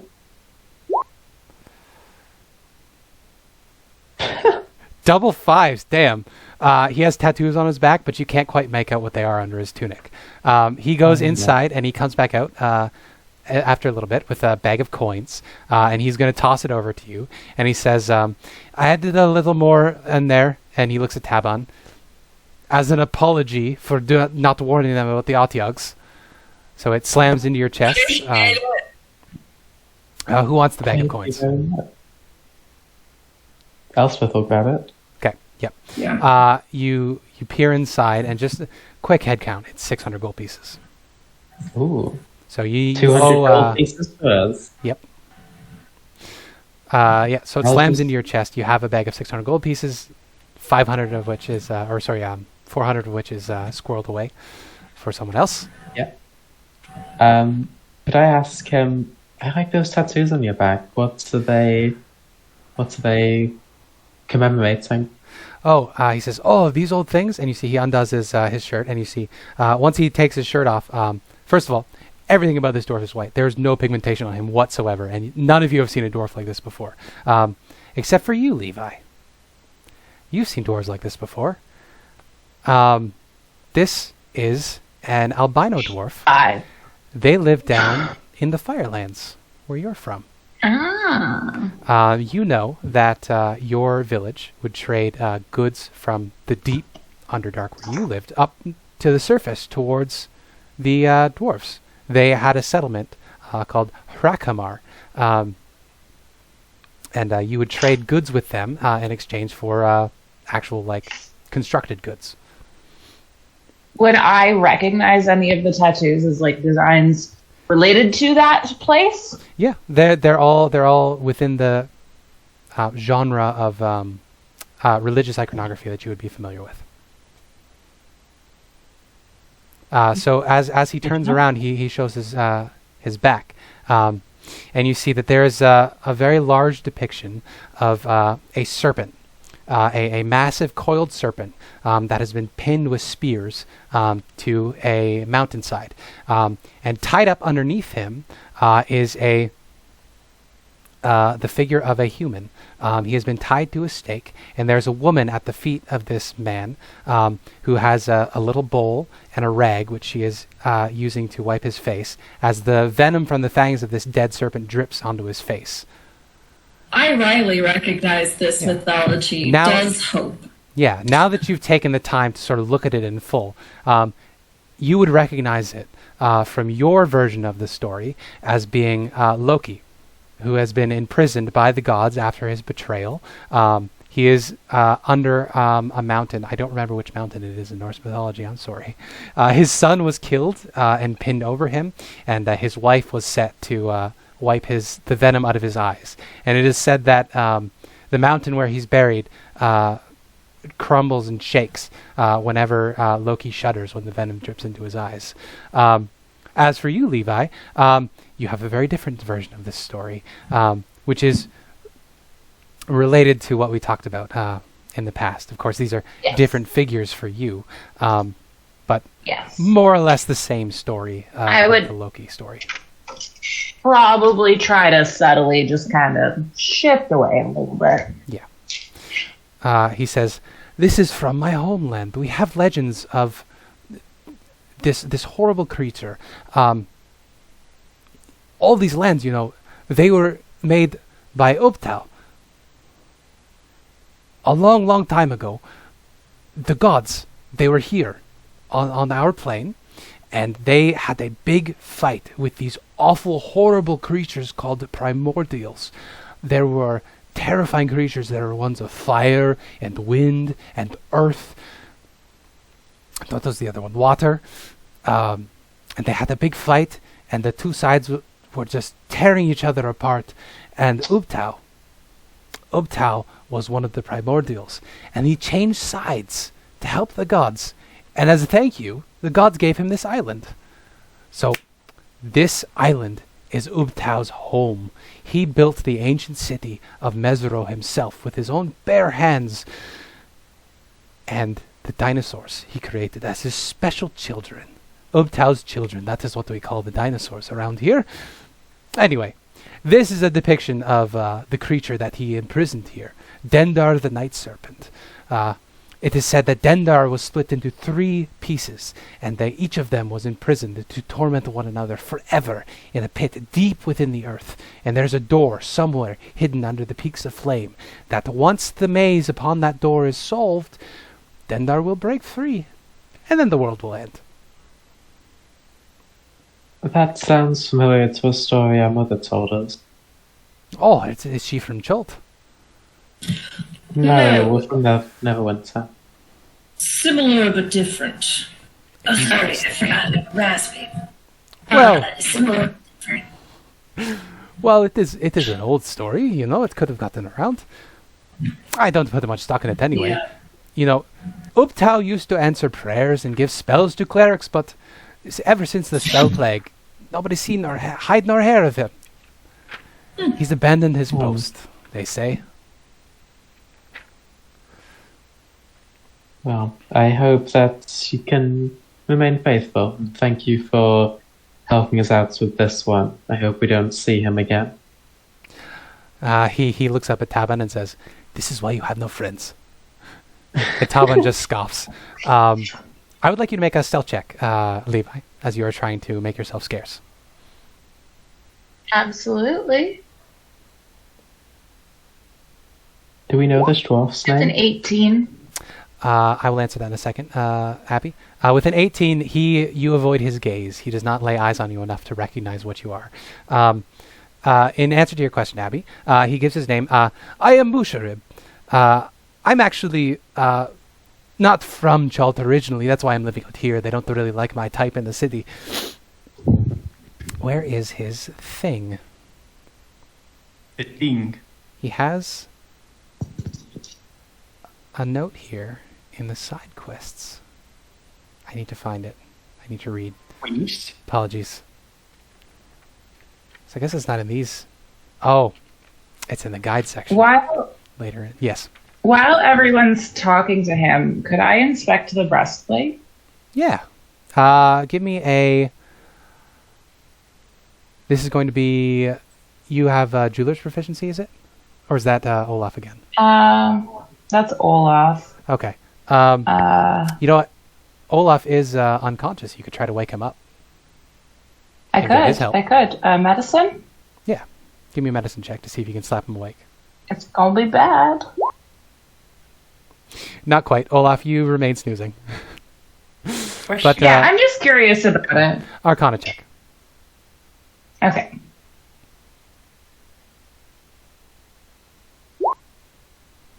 No idea. Well, it looks pretty. It's lighter than it looks. That's all you're going to gain from cool. it. Nice. Yes. I mean... Pardon. Continue. Oh, I was just going to say, I look at everyone else. Does anyone else look like they would wear a breastplate? That's a good question. Does anybody look like they'd wear medium armor? Olaf is currently wearing studded leather. I think he can. Yeah, he can wear medium armor, but yeah, I don't think you could be He's able to tell unconsciously that from a light. glance. Is Levi gonna get another cursed item? Absolutely, Levi's gonna get another cursed item. Collecting them like little balls. So you can strap it onto your chest if you'd like, as everybody's talking. I would love to do that. Yeah. Let me pull it up here real quick, and then I will share it with you. Because usually you would have to do this on a short rest, but I'm just going to give it to you. It's not a cursed item. What it is a piece of mithril armor. So this there's no enchantment on this. It's made out of a magical metal, which is unusually light and silent. So this is so expensive. We could just sell this. The benefit of medium armor without the drawbacks of medium armor. That's so cool. Mithril breastplate. Amazing. It's a breastplate, right? Yep, it is a breastplate. Damn. Very cool. So you the notice rest of you, that you crack open and then they have a horrible stench, and you use it on people that fell unconscious from like certain diseases. Smelling salts. Yeah. For example, would Lucia have something like this, considering she has? Very much so. Yes. How I Met Your Mother is kind of problematic now, but I always remember the one episode of The Funeral where Robin is the drug friend. I feel like Lucia is that friend. Like, if you need Tylenol, if you need ibuprofen, if you need Adderall, if you need cocaine, just go talk to Lucia. Yeah, I added that to my medicine pouch. Yeah. So you don't even necessarily need a check on this one. Just everybody's been doing it. One out of those, and then they cracked a little crystal inside and hold it up to his nose. Yeah. So Olaf, you are woken up by a horrible stench, even worse than the rest of them. Yeah. So Olaf is gonna shoot upwards. I'm awake. Don't leave without me. You okay? Sorry, I was having a dream. Thank you. I was having a dream. I was back at home and we were about to make our trip out to Baldur's Gate. You look at Levi and you can see that the breastplate that was in the pit is slowly shrinking to fit their form. That's convenient. Good to have you back. We could sell that. So I bet this would be worth a lot.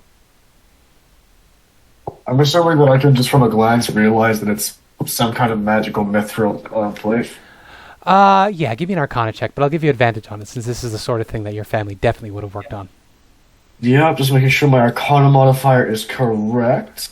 Yep, it's a +5, so let's go for... How do I enable... Oh, there it is. It's at the top here. Yeah, it should be at the top left. I don't know if that went through. Okay, I got a dirty 20. Oh, yeah. Easily. You instantly recognize this. This is, it is mithril. It was made by dwarves. You have no idea what it was doing in a trash bin, or a trash heap, but yeah. This is a authentic, genuine piece of dwarven craftsmanship right here. Could I, perhaps, with that 20, I know I didn't declare it before, but since it was a 20, discern a relative price? Yeah, dirty 20 is fine, I would imagine. You can get the what's the word I'm thinking of? The rarity of the item, which will give you a price range. Uncommon, I think. Armor, is uncommon. You might be right. Yep, uncommon, which is... I don't remember what it says in Xanathar's guide. 500 to 5,000. Yeah, so you know it's somewhere in that range. Probably on the lower end because it's a relatively simple piece of armor. So low end 500, Levi, upper end 5,000. Levi responds to Elspeth and says, I'd be more than happy to sell this if you're willing to put some of that money toward an actual, just like a regular breastplate for me. Oh, of course. I mean, it's probably worth more than a regular breastplate anyway. Exactly. It's a win-win for everyone then. I just figure, first line of the defense seems to be the less likely I am to get hit, the better. Of course, and I'm in need of diamonds, so I need quite a bit of money. Fantastic. Diamonds, you hear Mushareb speak up, and he says, where I come from, we had quite a few diamonds. Unfortunately, I can't really help you there. About 10 years ago or so, we had an incursion. It came from deeper in the Firelands. These awful gecko people made of fire came up, and they overran. I had to run. It was not great, but everybody burned, and they took prisoners, and it was a mess. I had to run. But we had mines, we had craftsmen, we had... Actually, he tries to get a look at the mithril armor, but you're just staying out of his line of sight. He says, that piece right there, I think that might have come from our forges. Are you the adventuring type? We are. Well, as he's putting on his tunic again, he says, well, if you make your way over there, I would certainly like it if you were to visit my home, Rakamar. It is on the western edge of the Peak of Flames. If you make your way down there for whatever reason, if you could find an artifact of ours, Moradin's Gauntlet. This is an item that we would use to craft our magical items. Moradin gave it to us in times long gone before during the Dawn War, before the gods left. It had mysterious runes crafted by Moradin himself, which would allow us to manipulate mithril with our bare hands. You can see that Olaf has particular interest at this point. If you could retrieve that for me, I would be extremely grateful. But as I said, it's been overrun by horrible fire geckos. Do you know where we could find a map of the jungle? He says, oh, that's going to be a bit hard. And Taban scoffs as well. He says, nobody goes into the jungle. What are you, crazy? It's full of undead and horrible monsters and creatures. No, you're not going to find a full map of the jungle. Do you know where we could find a partial map of the jungle? Mushareb is going to speak up, and he says, you might be able to find a map of the coast. It depends. You could look around in town. I wouldn't trust any of what the merchants are selling. You might need to look for somebody more specific. Guides might have one. If you can find somebody who is skilled at traversing the jungle, you might check down by the docks. That sort of thing is sometimes sold to travelers, though again, you're running the risk of it being a fake or a forgery. I imagine one of the camps would have one. There's a Camp Righteous and a Camp Vengeance. One of them is mercenaries, the Flaming Fist, I think. They're out there. They're working for hire to attack various people, and then Camp Vengeance is... Spencer doesn't remember who's in Camp Vengeance. Hey, Mia, do you remember who's in what faction is in Camp Vengeance? By any chance? Oh, Mia's not here. There we go. I found it. Camp Vengeance. Order of the Gauntlet. Which anybody from the Sword Coast would know that the Order of the Gauntlet is an order of people that do good things. Good deeds for the sake of the good deeds. Whereas the Flaming Fist is mercenaries who work for hire. He says that these two expeditions, they are actively engaged in exploring the jungle. Yeah. Beyond that, I can't really help you. I came here along the roads that we learned to trade with Port Nyanzaru, but none of it is really written down. We just follow the signs. Do we know where these camps are? Not at the top, off the top of your head. He tells you. I'm going to pull up the map because I do have the benefit of a map. He tells you Camp Vengeance and Camp Righteous are both to the south of here. They're right on the frontier. He actually would have passed through them as he was coming from Harakamar to Port Nyanzaru. All right. So it's about halfway between Harakamar and Port Nyanzaru.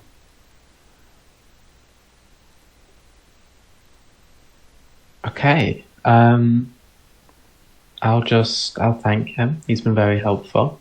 You're welcome. And yeah, we will, if we find anything if we find out anything about Svirfneblin, we will let you know as soon as possible. Certainly. And is everyone done? Do we want to head? Shall we divide up our 200 gold? Yeah, you can absolutely head back there. I thought it was 15%, not 20%. It is. We got 600. She only needs 400. You gave us an extra. Yeah. Yeah. We're bad at maths. What is 15% of 500? I'm 500 doing that right now. times. 75, so it'll be 175. Yeah. So you get 275 to divide 5 ways. Oh no, that's with the 100 additional. No, we have 600. 175. Don't we? Right. And Yeah. She wanted she needed Thank 500. you. You're right. And she 75. said, yeah. So that would be 35 gold pieces each. Oh, All right. Also, I really need to pee, so are we ready to take a break? Yeah, I did not I expect actually that need to to take that toilet long, as but well. thank you. Yeah, I'm gonna also make just a hot drink as well That's because very fair. hydration's good. 5 to 10 minutes. Hydration's good. We'll be back. All right. 35. Back in a sec. So that's math. I'm going to try one of my new teas. Oh my god, my legs. That was fun. Yeah, Now we I'm have to find surprised fire we all for this survived that. armor. I know, right? I'm at 3 HP. We should probably find a place to take. I'm at short 1 rest, too. HP. Yay! We should take a short rest before we get into anything else. Does anyone know like how much gold we would have each started with? Depends your on background. background. Your background? Yeah, we would just get started gold. Okay. Background or class? Background. I think background gives you the money. Class gives you a bunch of items. Okay.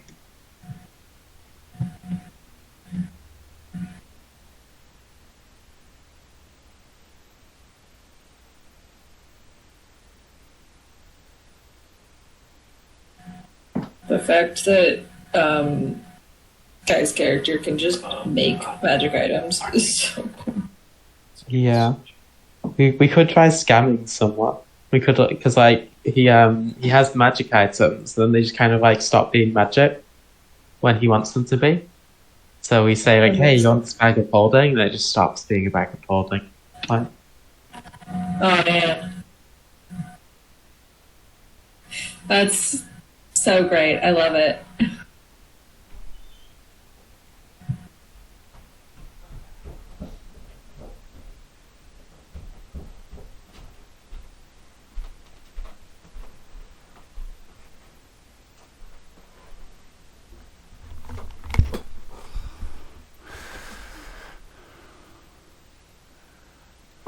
I've returned. Me, King of Feathers. We made plans. Nice. yeah. Where would it We want. Where would it say how much gold you would get? Oh, there it is. So I you found get it. 7. Never mind. I'm going to calculate the XP right now, and it's going to be half since you ran away but you did survive the fight, so you get half your XP. Adiog is, I think, CR3. I think it's a bit bigger than CR3. Might be CR5. Actually, 5 makes sense. It's Shambling Mound equivalent, I think. Adiog. If you spent too long in there, more would have come too. So it's good you got out. Oh, fuck. So 18. I can't wait to finish this campaign and then just like wipe through and just kill every single Otiog I've had. I'm like 90% sure that Olaf might have died if the tragedy wasn't used on an attack. So that would have been 360 XP each. Oh, so that is actually... The what? Yes, it's 1800 divided by 5. Not quite. Okay, 360. Oh, wait, no, it's halved. It's halved. I'm sorry, because you didn't actually kill it. So I'm sorry. 180. Yes, thank you. 180 each. Right. My bad. 438. I forgot about that.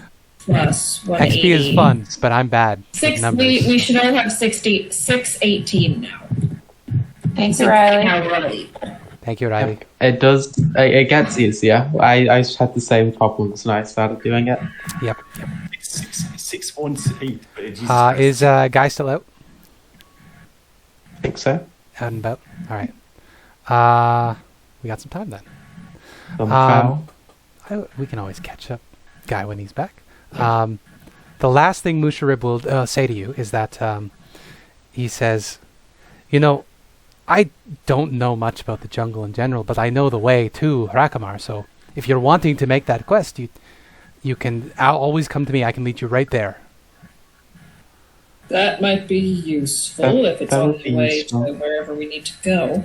And We have other We still things don't to really do. know where in the jungle we need to go for our thing, so... Well, I mean, you can always look for it on the way. It just, come and find me. And I actually have he's one of the guides in the city, so I can actually share that with you if I can find it. There we go, Musharib. Does it have his information there? It does not. But I can show you his picture. In the overhead under NPCs, we have Musharib. Not a delve. Looks scarier than Durgarroth. I love him. Yeah, he is not a Duragar. He is a dwarf. He's just an albino dwarf. He has no coloration. I mean, they look scarier than the Durgar. Yes. In a lot of ways, yes. Here we go. Here is his handout if you want to find his information later.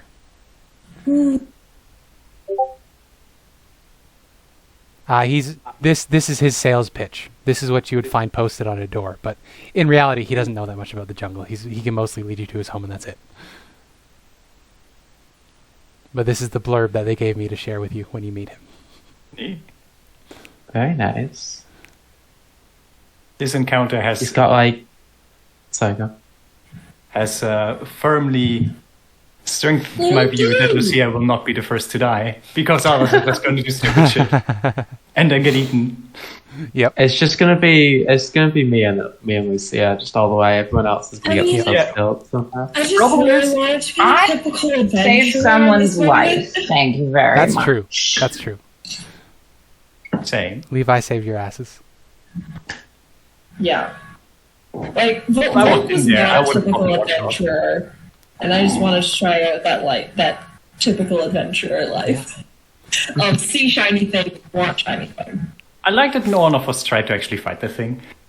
Yeah, no, I guess that's a someone good going choice. down in the first hit was enough to sway us away from that. Yeah, it was a good choice. Yeah.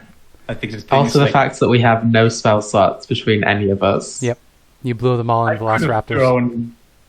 And poisoned. I could have thrown darts to do like 7 damage on a good turn. Well, we won't move on until Guy is back. But I can describe the progress of your disease if you like. Hope. Welcome to the club. Yeah. So, whatever you guys do next, in about 3 hours, you're going to take a level of exhaustion. Oh, great.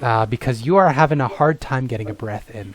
Your lymph nodes, everybody can see, Hope's neck has swollen to about twice the size it should be, because your lymph nodes are just on fire. you're having trouble swallowing. It should be at the start of the jungle exploration. I found it earlier. Navigation, dehydration, diseases. There we go. Yeah, so you have 1 level of exhaustion. You know that it can't... Well, I'll tell you, it can't be removed by long rest. So you'll always be at 1 level of exhaustion. Wonderful. It will progress further at the end of a long rest. But yeah, you don't know quite how to fix it since Lucia didn't know what it was. Time to go. Would I have an idea of where to go to address an illness like this? That's a great question. As a local, you absolutely can. I will let you do a medicine check to try and remember where you might get help for this sort of thing. Oof. Or you can make a nature check to see if you can figure out what it is, since you live here. I will do nature. Thank you. Give me a nature check, and we can see if you can figure out what it is. That's not one. No idea. This sort of disease didn't really... Your fourth of the game. Yeah. Where you lived, you had a different set of flora and fauna. This isn't familiar to you. Lucia would just say, let's go to the temple, have grandfather check you out. Yeah. There's grandfather. Which is not an unreasonable idea that maybe the people in the temple help against diseases. There's also... We might get to see Sven earlier than I anticipated. There's also the Temple of Slune, which I know Elspeth wanted to visit. And there's the Temple of Gond, which Olaf wanted to visit. As well as on your way over here, actually, let me double check where this is. I think this is in the Old City. Still waiting on Guy, so I don't want to progress things too much. I did say 5 to 10 minutes, so this is on me. He's not feeling well either, so, you know, patience. Yeah. Patience and love and good wishes. So Salune, Savras, and Gond are all in the city proper. And what have we got over here? The Old City has Beggar's Palaces, which we talked about, the Executioner's Run, and the Refuse Pit, which you just visited. Harbor Ward. I know there's another temple in here. I just can't remember where it is.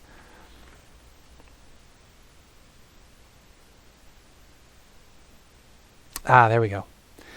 So Levi, you would know, you don't even need to roll for this. You would know there is a different temple, one that is outside of the city, which may be a little more cooperative to people of your persuasion. Also, you know, it might not be a good idea to walk around the city when Elspeth is wanted.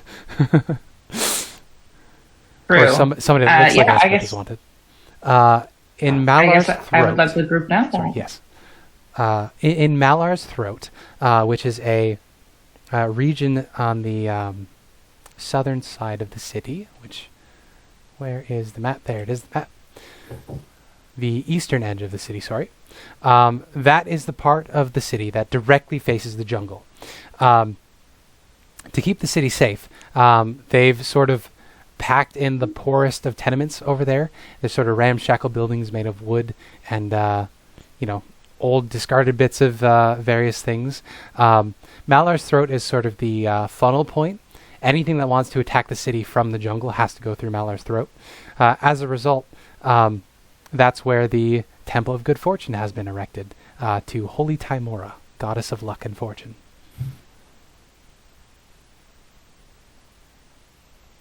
So you know that that sort of place is going to be more acceptable, accepting of people like you, since very good. You might not have a good time running around the city, exposed as you are. Hey, you back, Guy? I saw you on Roll20. Maybe not.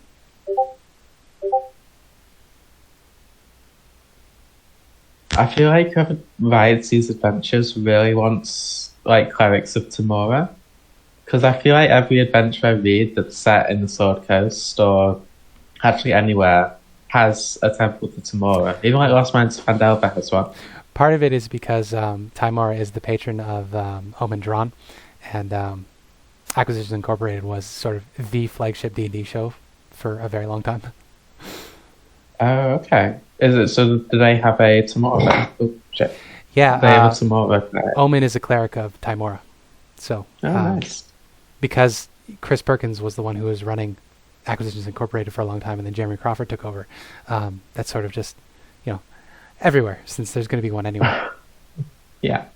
I feel like I've just never seen a cleric of Timora then. She's really cool. She's essentially She's like, Nocturnal from the Skyrim games. yeah. I have it one in my hungry game, but my players aren't that interested in cards. So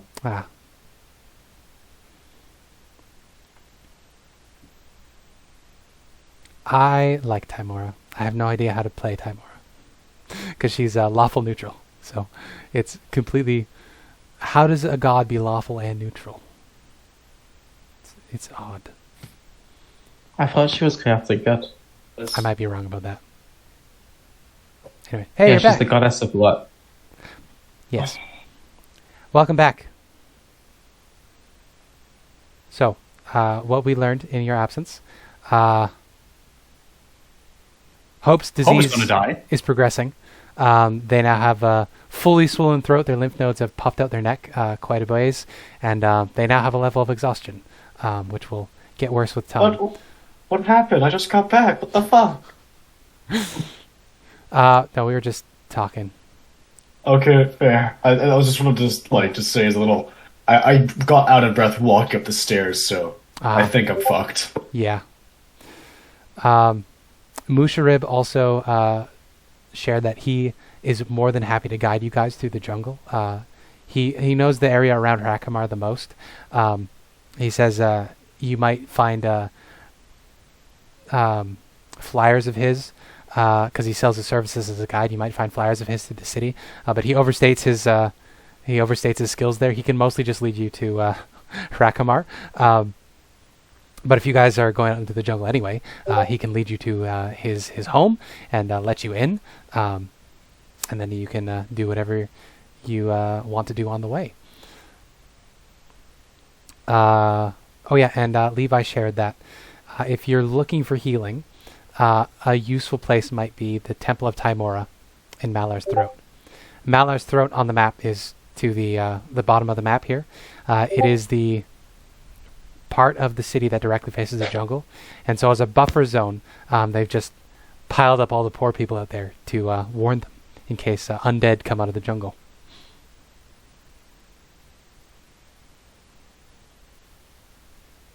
So, folks, where are we going? What are we doing? I think we want to start with breastplate first, right? I feel like trying to figure out why Hope is almost dying is slightly more important. I think two of us are pretty much like out of commission right now because I'm assuming that Olaf will be basically able to walk places but not really do stuff. And if you want to sell the breastplate, you might want the expertise of the local blacksmith. My reasoning is that we're gonna need to pay for like healing services. I guess makes sense. Yeah. Short rest? I also only have 1 hit point at the moment, so would be happy to take a short rest sometime in the near future. Oh, you were at 1 hit point after that hit? Oh, damn. Yeah. Because we couldn't have got you out otherwise. You would have been dead. Yeah. Yeah. You may not want to take a short rest near the garbage pit, No. but you can absolutely walk to Like somewhere. going to the temple, I'm more than happy to contribute some of my funds to getting Hope healed if it means that we can take a break before we go and try and sell this breastplate. That sounds good, yeah. If anything happens to Musharib, I'm going to be very upset. I'm glad. He's lovely. He is.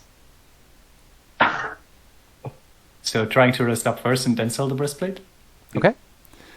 I'm voting for going back to my temple. And give to people that smell like garbage a bath. This is a short rest, so I can roll up to half my hit dice to recover Well, you haven't HP? taken a short rest yet, because so you're we're still at the edge finding of the a place garbage for a pit. short Yeah, you're thinking of where you're going to go. Resting near the garbage pit isn't going to help you very much because it's too stinky to fully rest. What time is there's a party tonight, right? Yeah. The party is after sundown. What time? What time is it now? It is Like early 1 afternoon. o'clock. Yeah, it's early afternoon. Okay. You know, sundown around here is like 9 o'clock because you're on the water, so there's nothing obscuring the sun. Okay. How far is the temple that's like sort of outside the city? Yep. So from you guys, you're looking at maybe an hour walk through the city, but if you want to cut around the city, it might be a little longer than that, maybe up to 2 hours if you cut through the brambles surrounding the city. What about the Yeah, go ahead. What about the Temple of Selene? Is that closer? That is the exact opposite side of the city. If you look to the north of the city, which is to the left of the map, there is a little temple on an outcropping over there. None of you have noticed it yet, so I won't describe it to you, but you know roughly where it is in the city based on what Levi can tell you. Levi, what you know about the Temple of Selune is that they are a little snobbish. They've been known to turn away people that they don't think are the right sort of what's the word? Photogenic. They're all way too pretty. Yeah. They want a certain kind of clientele. So I would communicate that. Is there, on the way to the exterior temple, is there anywhere that we could try to sell the breastplate? Well, you know that the Beggar Palace over here is full of unsanctioned merchants. That's the point of the Beggar's Palace. This is where all of the business that is not controlled by the monopolies in the city is held. So if you want to try to find a vendor over here, you know that the ziggurats are essentially open markets.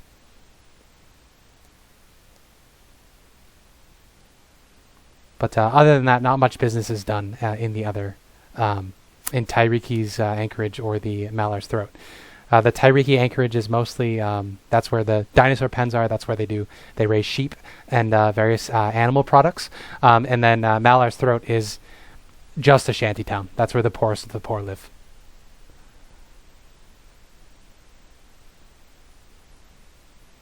Well, why don't me and Hope go to the bathhouse? It seems a bit... Does it seem closer than the last bit? It's going to be about the same distance from where you are, at the refuse pit. Okay. Why don't we head there, and you lots can sell the breastplate, and we'll meet up.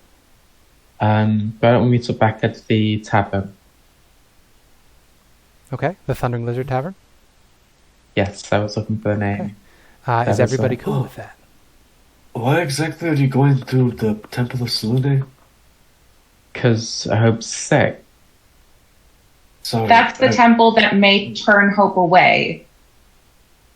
No, I'm sure they won't. They very likely will not let you in, especially if you smell like the garbage dump. Oh, they 100% would have turned Lucia away when you arrived. Lucia? Yeah. I went there because, well, one of the other gods I somewhat follow because of my godmother is, well, really straight, and they are somewhat adjacent to that. And they looked at me and they turned me away, which is very unusual for temples to turn away followers of another lining faith. I think I can have specifically what they said to you, actually. Ooh. And no offense, but they would just close the door in front of you and not even give you a word. Oh, sorry, it's Soon, not Selune. I've been saying Selune the whole time. It's just Soon. S-U-N-E. Oh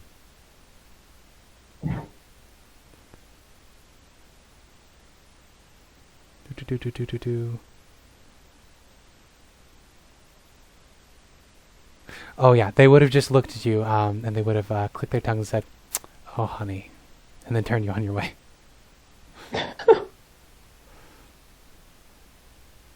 And it's so mean.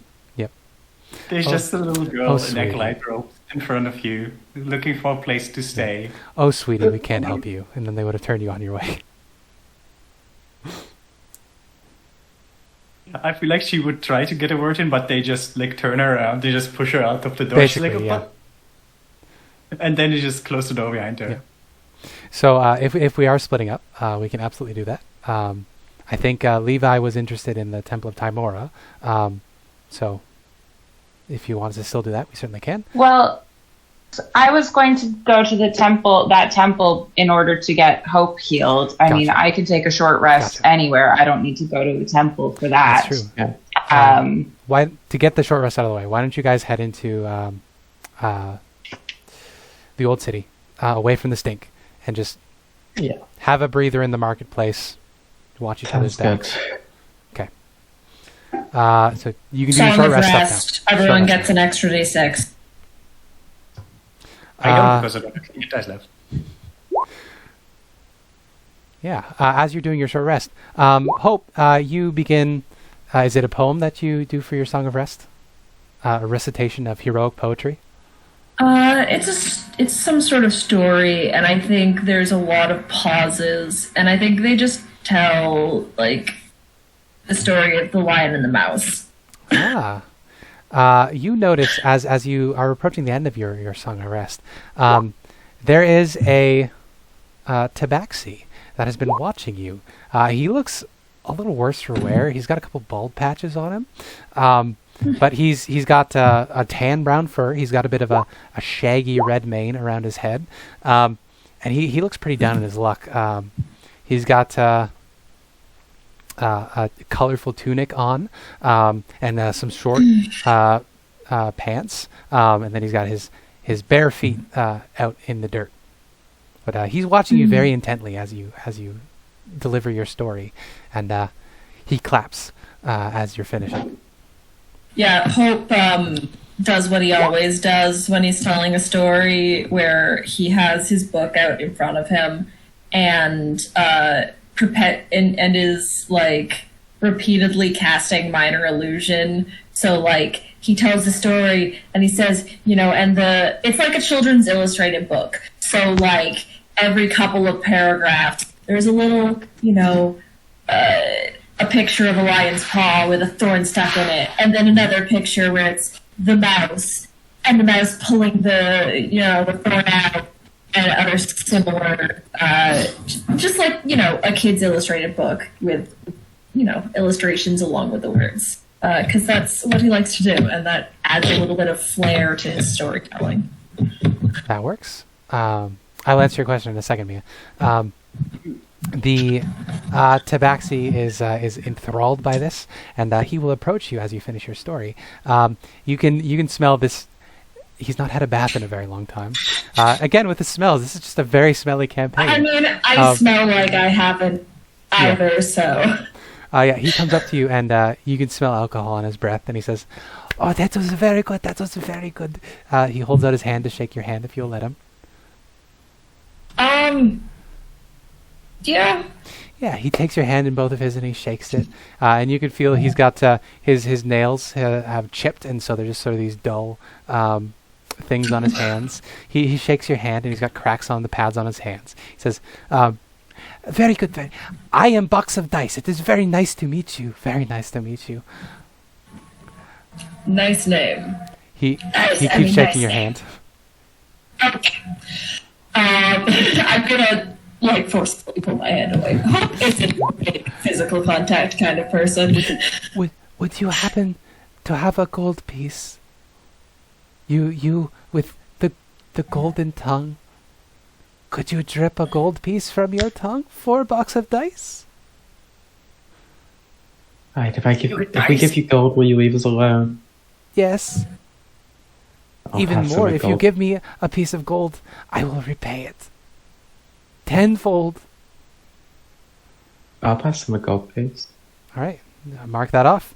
He takes your gold piece, clutches it close to his chest, and he laughs and then runs away. He's lost in the crowd. Weird little dude.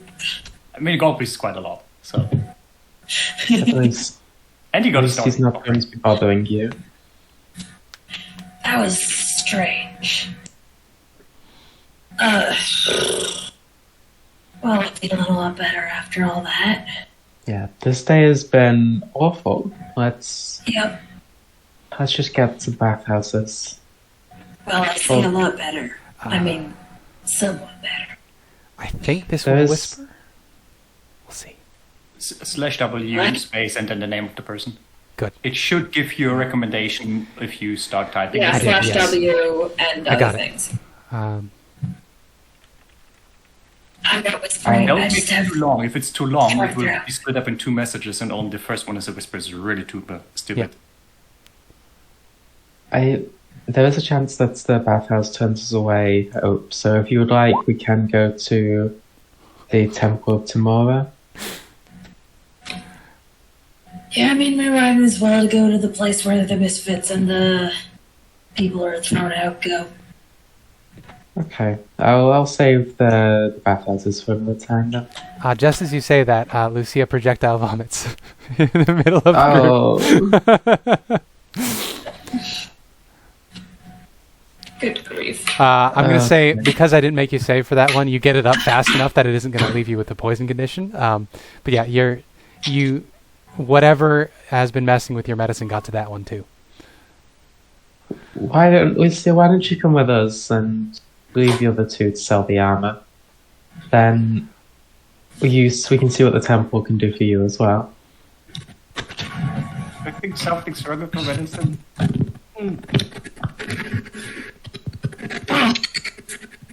We can maybe clerics. They can do that thing where they see whether something's poison. Maybe they can test your medicine for you. Sounds like the plan.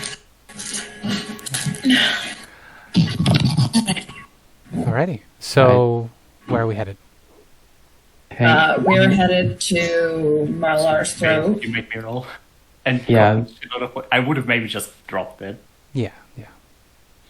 Are we still poisoned after that short rest? If we failed on these spells? It was only for an hour, so you're fine.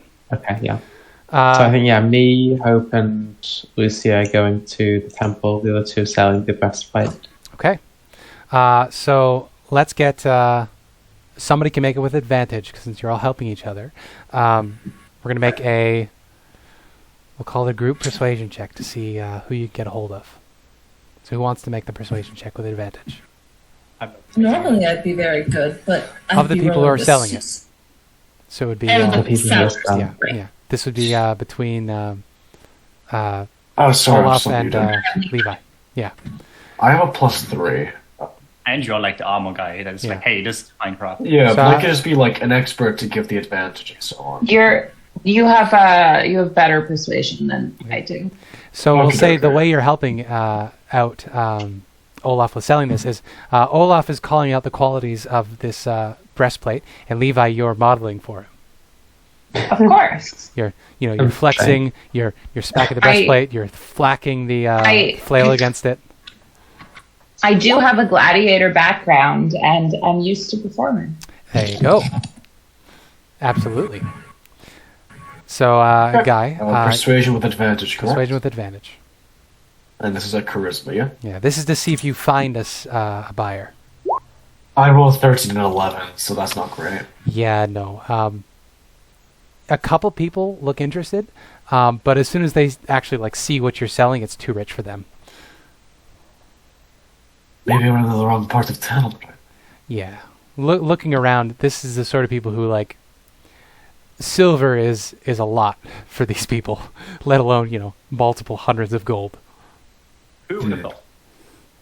And we were told that if we were to go into the proper channels, it would be a lot harder to do. Yeah, trade within the city is monopoly. It's controlled in a monopoly to make sure that peace is maintained throughout the city. You would have to go through Wakanga Atamu, who controls the trade of magical goods and scrolls within the city. You would remember that Wakanga is the merchant prince who got the anonymous tip about a Elspeth lookalike stealing his shipments. And we're not meeting with them tonight, we're meeting with the Beastmaster. The Beastmaster, yes. If in Telroa. We could hold off on selling it and ask, would that be a thing? Asking for an audience with Wakanga, or would it be one of his You absolutely could. sellers? Levi, you would know that it's a long wait. People sometimes wait for several days to get an audience with a specific merchant prince. Unless we are planning on heading out of the city in the next couple of days, I'm perfectly content waiting. Okay. Yeah, so you can absolutely Yeah, do it that. seems we won't get the right amount for now. Might as well hold on to. Okay. So we will leave that there. You don't find a cellar, but you have some options and things to pursue.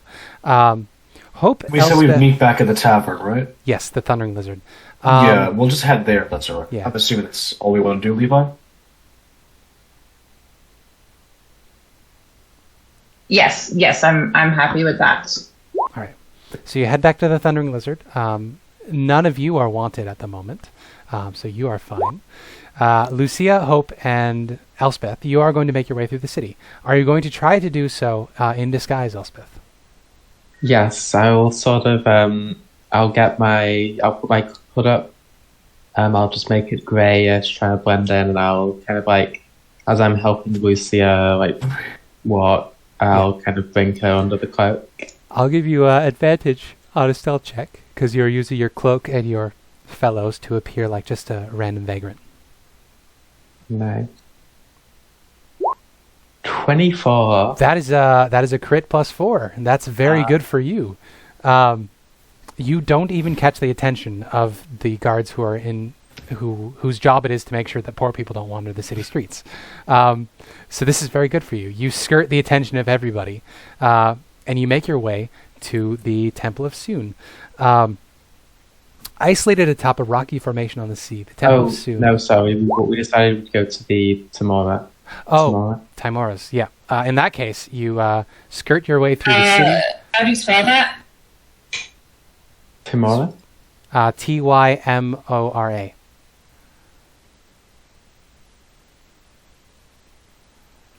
Got it? Thank you.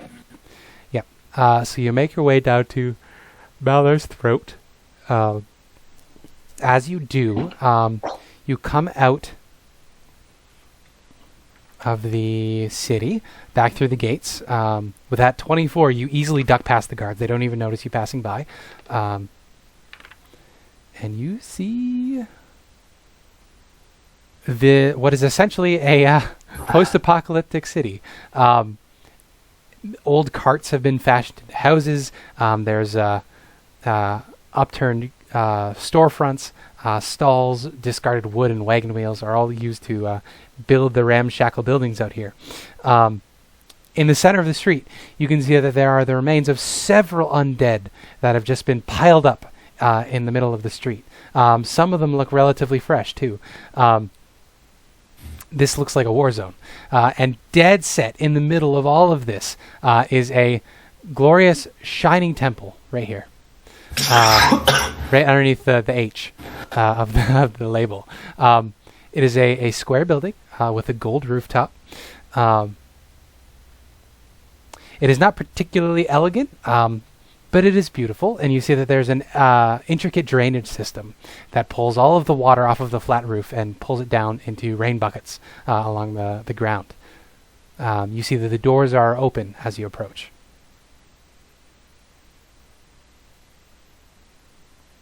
I assume you enter.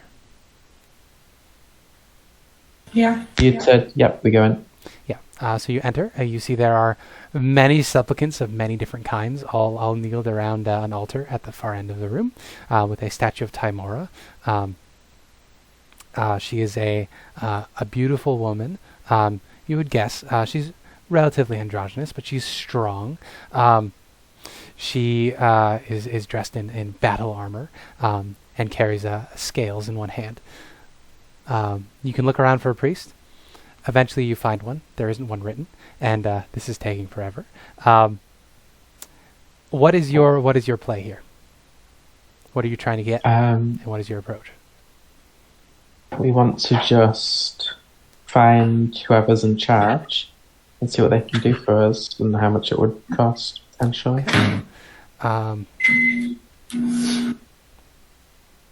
Hey, I'm sick of looking for healing. Please.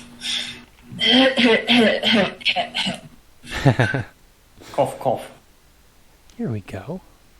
Her name is Isi. I-S-I.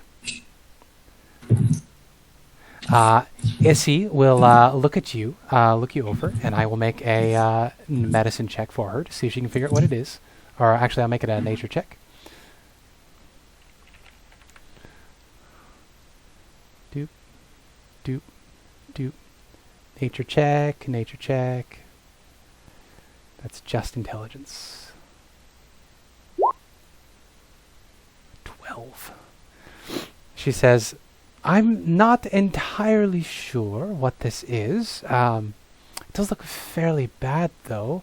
She says, plenty of rest, water, maybe some honey to ease the soreness in the throat.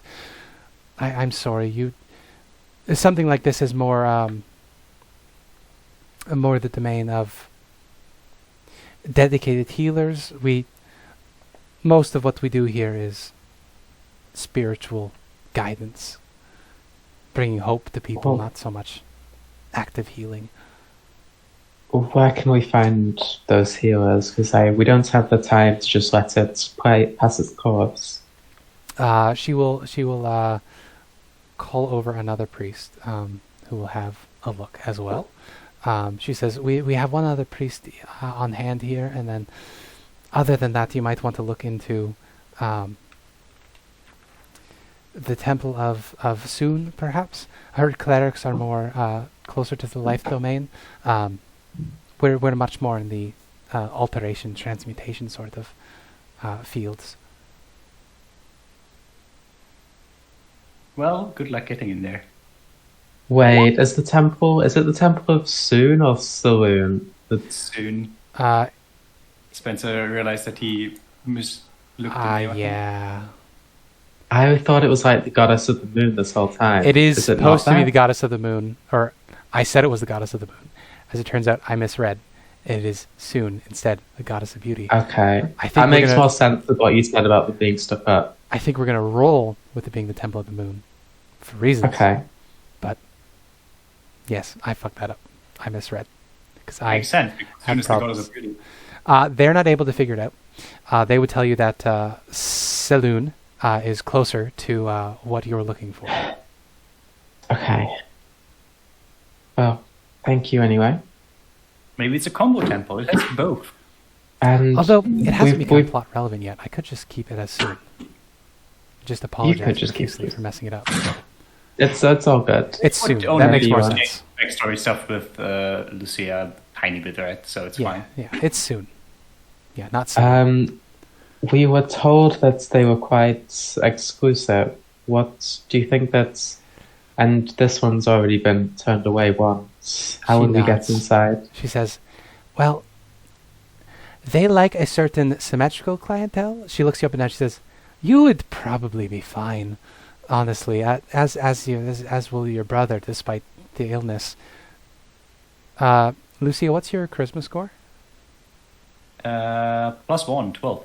12, yeah. She says, she might need a little sprucing up. You might be able to persuade them, especially with the two of you helping. I mean, honestly, she looks into your face for a little too long. Elspeth, she says, honestly, you will have no problems getting in. Does Issy have Anne? Well, your gaydar is going off a little bit. Does she look bangable? Is there one at the bottom of the list? She's in her late 40s. A human late 40s. She knows her stuff. Might be a little old for you. It's too old for Elspeth. But Hope quietly groans. she is appreciating you and telling you that you would have no problems getting into Soon's temple.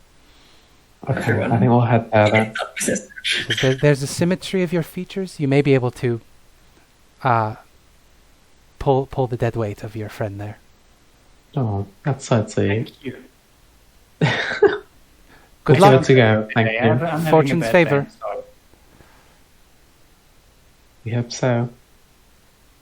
We'll what they will do, since they weren't able to help you, the priest will, for free, cast a healing spell on you. A cure wounds. on that's 11 on hope. Hey. That's not helpful because I was already at full health. Were any of you below full? Nope. I didn't get touched. Okay. That would also heal me to full from 0 HP. Okay. It is funny every time. Should have done this earlier. Does she have anything better she could have done, actually? Does she happen to have detect poison? She would have that. So, frustrated that she isn't able to really help you, she casts Detect Poison, and she points out, about 30% of your medicine is tainted. Yeah, so Lucia gets her ginormous pouch on the table and gets out like 10 different containers with like various liquids and pills, and like a couple of pouches with different powders that she uses to make pills. And I guess she would get rid of the 30% that are tainted, and will make a note that she will have to make new ones in the evening. Yeah. Which will take quite some time. Yep. You absolutely can. As you're looking over it, would you like to make a medicine check? Me? Since you're actually taking care to look at them all now. Yeah. And I'm finding not super sick. Surprisingly, after projectile pointing. So you know quite a bit about different types of medicinal things because you've had to learn. You would swear there's probably liquid medicine that you use. You would swear, based on the change in its smell, this is some kind of venom. Is what you would guess. You know that there are some reptiles whose poisons in very small doses can be used as pain relief. So some sort of reptilian venom has tainted this medicine of yours. Probably. So someone is trying to poison me. I mean, someone's trying to kill me, which you already know. I just give a sigh as I ask Issy if she can get rid of the tainted medicine. Yeah, Issy would get rid of it for you, for sure. 3 different bottles. Yeah, she says, I'm sorry I couldn't help you more. There's only so much we can do. We can't really cure diseases here. I guess I will have to lock away my medicine now. Until we figure out who's trying to kill me. We'll keep it safe for you. Are the cough drops fine? Or are they one of the things that are... I would imagine the cough drops are what the venom is in. I feel like they are one of the easiest ones because they're definitely liquid. Yeah. I think the things with the for bronchitis and the enephema are also like a liquid, maybe like something a bit thicker that helps get. It would make sense that it's the cough medicine that she would have would have poisoned. Unfortunate. I mean, one of them was the nausea medicine because. Nausea medicine is one of them. Nausea medicine was one of them, and then I'm guessing it is gonna be the bronchitis and pneumonia medicine and the cough drops. So the stuff you most often use is the stuff that would have been tainted. I mean, yeah, and likely the stuff that I not necessarily use in the morning, which would be like the the thing against my allergies and stuff. Yep.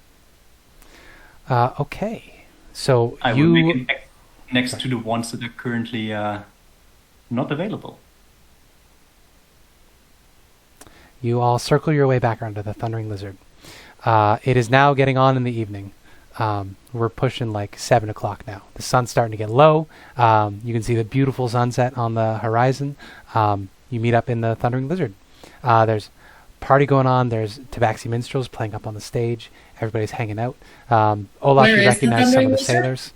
The Thundering Lizard is in the Red Bazaar, which is up in the Harbor District.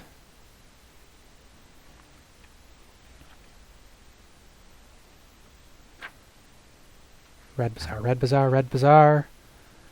thought the Red Bazaar was down here. You're probably right. Oh, I can't. Here. I can pick it. It's in 18. You are absolutely correct. Red Bazaar is over here. My apologies. No worries. Yeah. So it's actually not too far from the Mallar's Throat. So yeah, you arrive there. You meet up with one another. Hope you're not feeling great. Nope. Do we think we'd have time to go to the Temple of Soon before the meeting with Beastmaster? You got about 2 hours. Right, we'll just pop in to see how much was made with the chest plate, the breastplate being sold. Yeah. About that. Why do you still have it? No. It seems that we weren't in the right part of town to do so. With everything being regulated, it's a bit too rich for some people.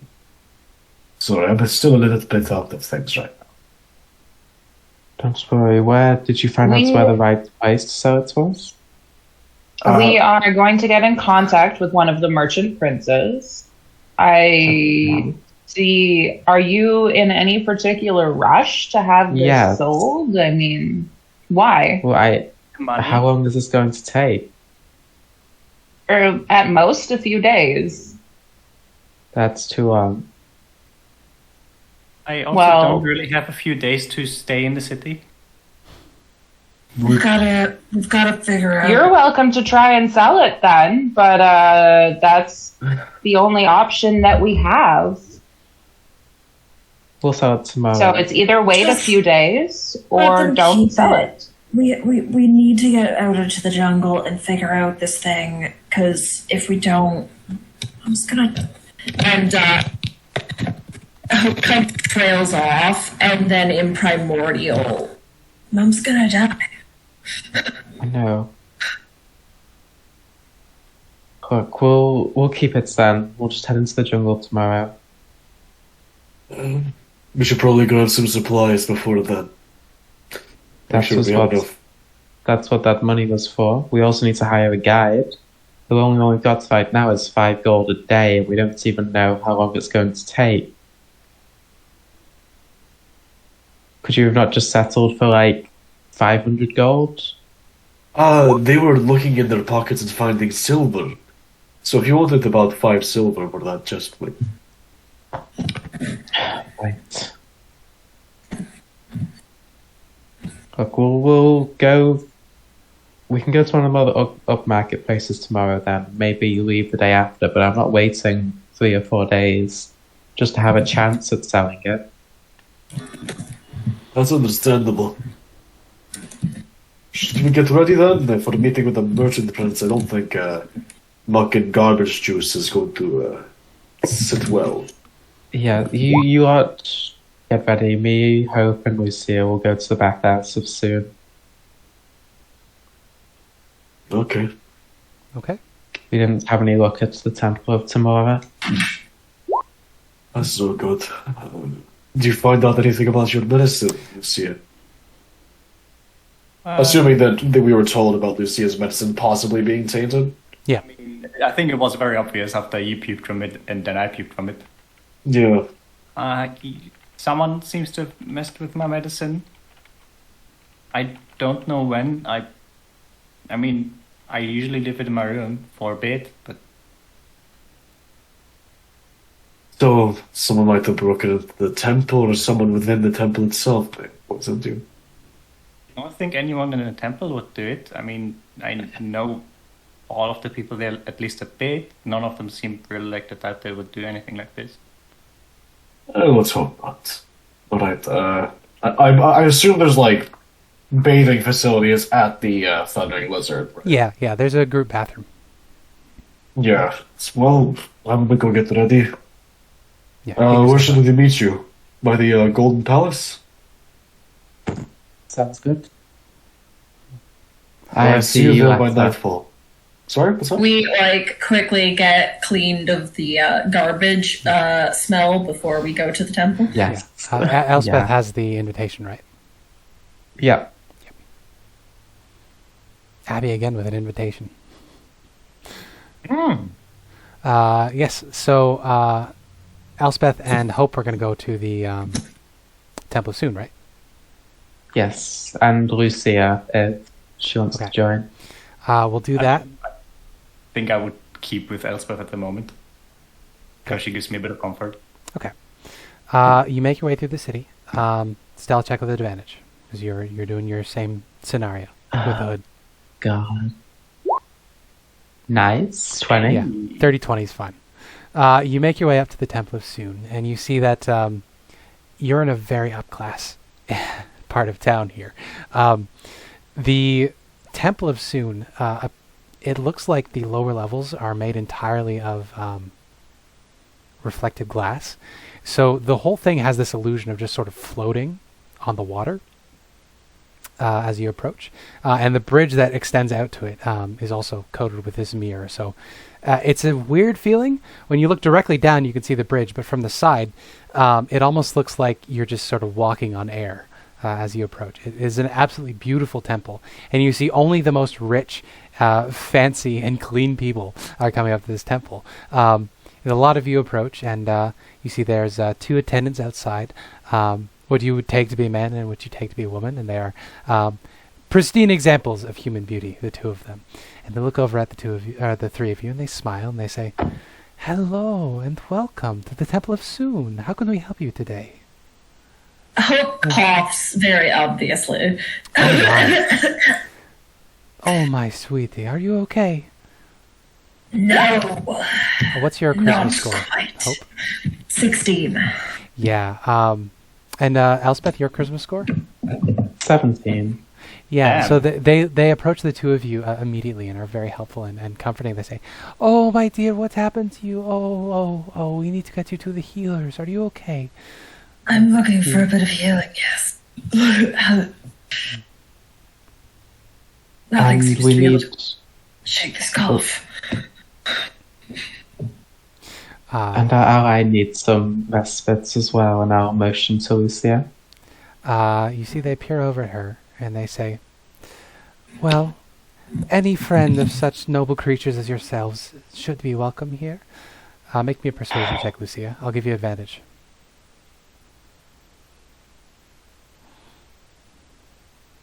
Persuasion. Oh! Nice. They say, with a little foundation, your skin could really shine. So they welcome you into the temple. Sure. They're just such assholes. Yeah. They I'm are like going 95% sure if they put makeup on her, she's going to have an allergic reaction. Let me just see. There we go. It's not going to be cheap. It's going to be 50 gold pieces. Oh my god. They figure out this is a sickness called throat leeches. There are these very, very small worms that have eggs are growing in your throat.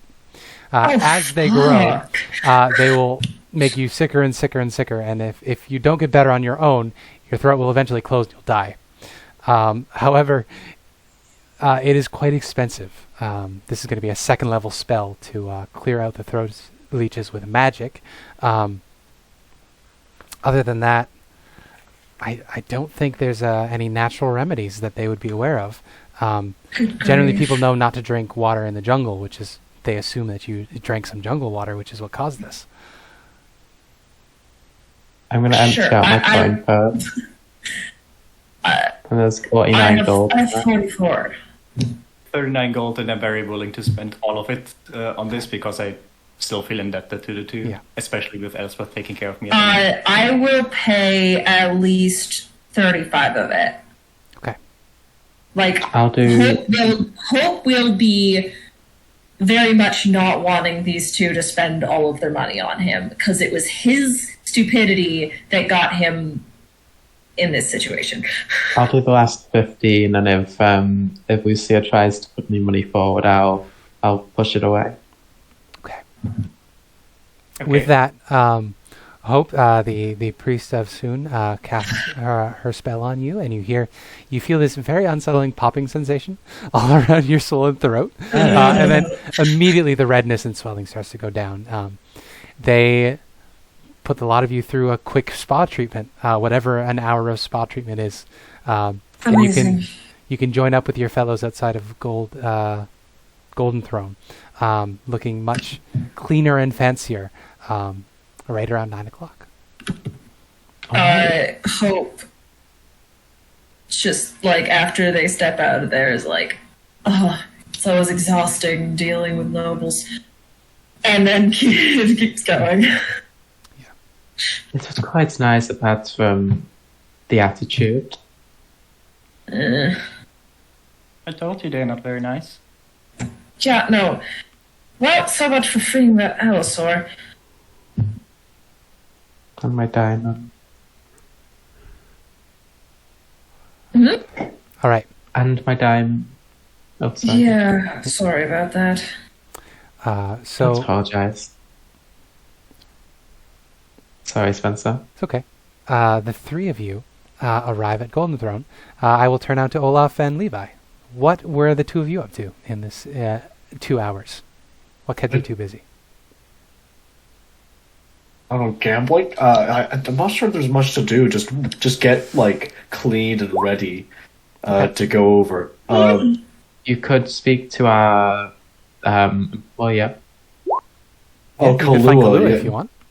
Could we have said that we were left with the remainder of the money for to sure. give to Kahlua? Yeah, you can give Kahlua the money. See if she wants to buy the chest plate, maybe? Yeah, or even ask if Kahlua has any contacts that would be interested. So, Good plan. Olaf will turn to Levi money. and just say, you seem to be acquainted with an interesting individual of Kahlua. Do you know where we could find them right now? I'm sorry, Would I I know? because I was yawning too loudly. What was the question? My apologies. I was asking Levi if they would know where we could find Kahlua at this time. Oh, yes. You know that Kahlua's base of operations isn't too far from where you live. In the Tyree Great. anchorage. Is that going to be... That's right near us, right? Yeah, you're not too far from it. You can absolutely go stop by and Cool. find her. I Let's head over believe then. she told you her address as well. I don't know why I'm yawning so much. I'm sorry, guys. That's right. You make your way into Tyree anchorage. And you see this place it's a little better off. This is the farming district essentially.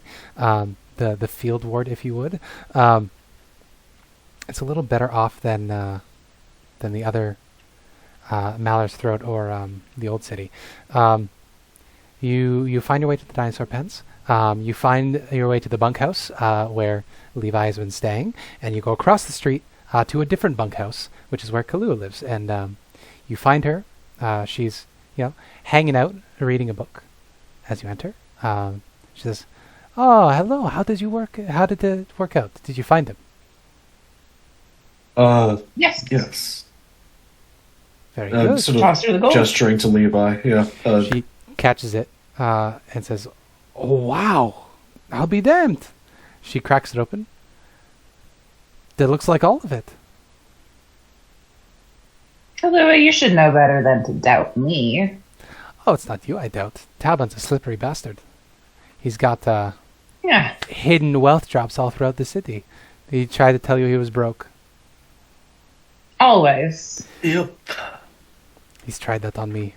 Too many times for me to buy it. Well, thank you very much. Of One course. last thing.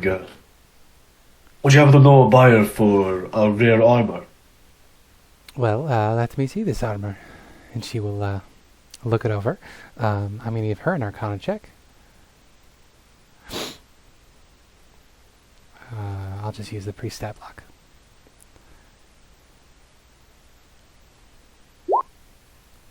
Ooh.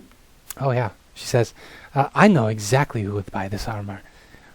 His name is Wakanga Atamu. He will give you full price for it. Amazing. Would you be able to organize a meeting for us? Wakanga Atamu. The merchant print of magic sales. Oh, That's way no, above you might my have pay your grade. tricks. Okay. That's way above Well. my pay grade. You might want to go to Golden Throne to look for him. Well, we're going there tonight, so that should sort things out. Depending on how you play your cards, he might even give you extra for it as a finder's fee. What would that be? Fantastic. But anything else I can do for you? I think our business is settled. If we need you, we know where to find you. You sure do. She laughs to herself and begins counting out her coins. With that, Thank you very much. Pleasure doing business.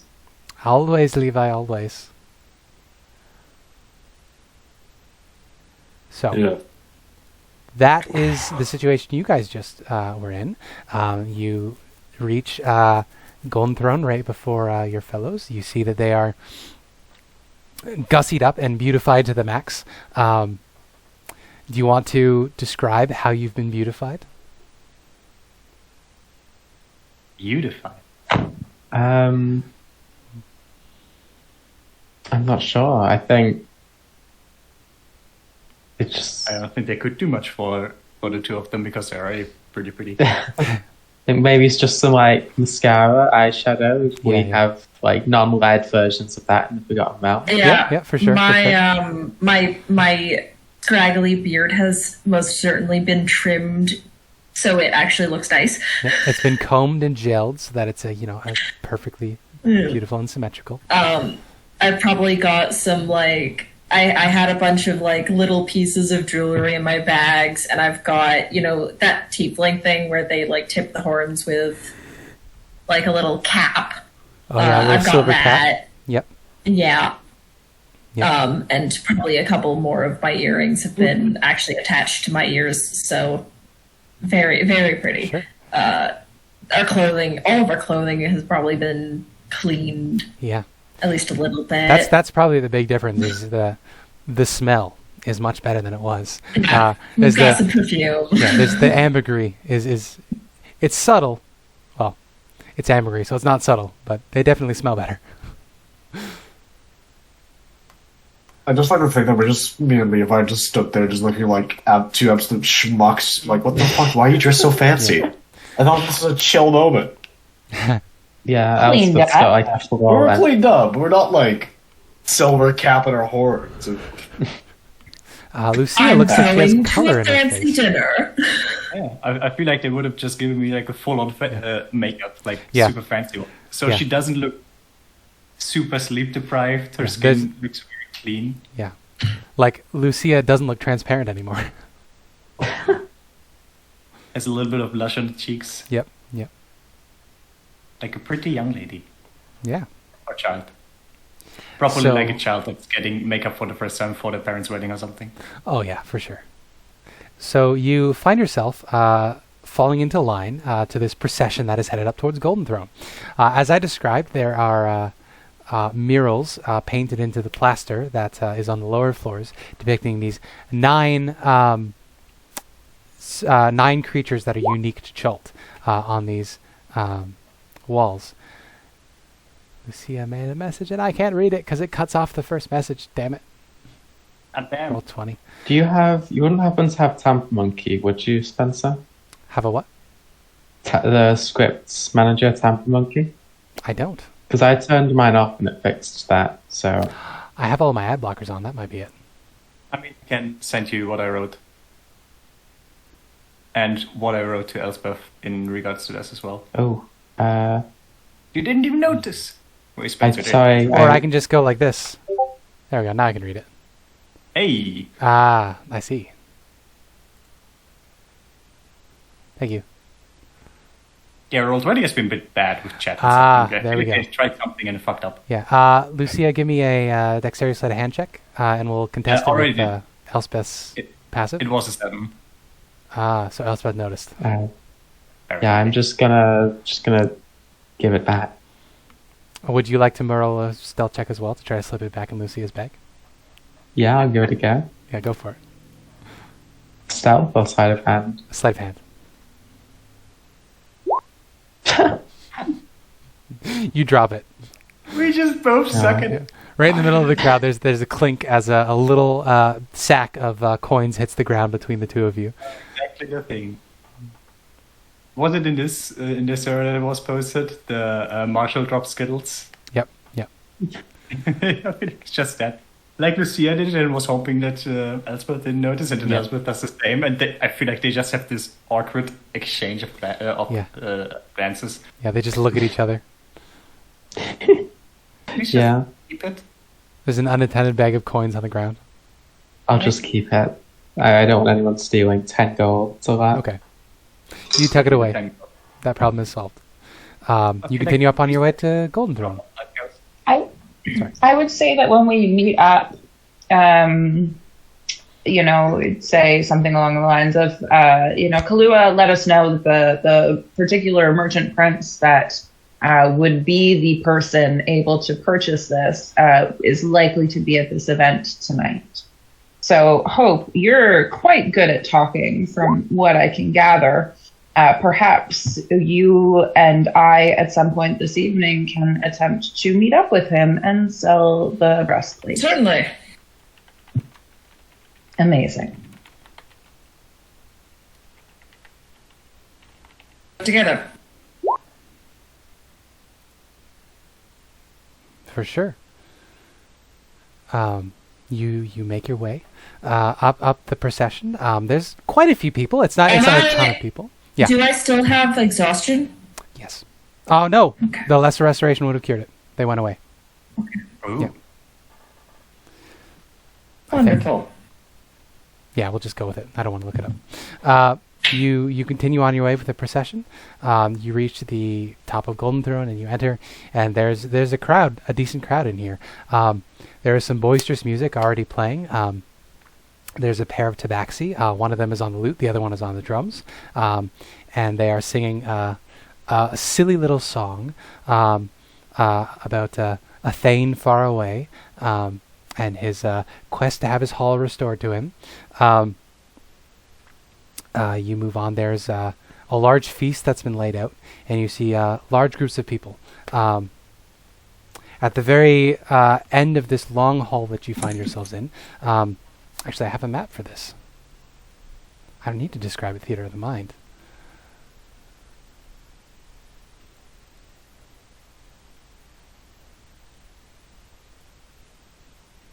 It may take a while to load.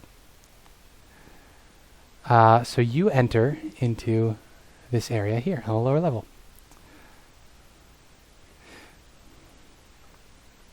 You see that this entryway has been beautifully furnished. There's lots of banners everywhere and depictions of dinosaurs and those 9 mythical creatures that are unique to Chult. You make your way past washing basins and all these sorts of things. It's buffet style, so you can eat whatever you want.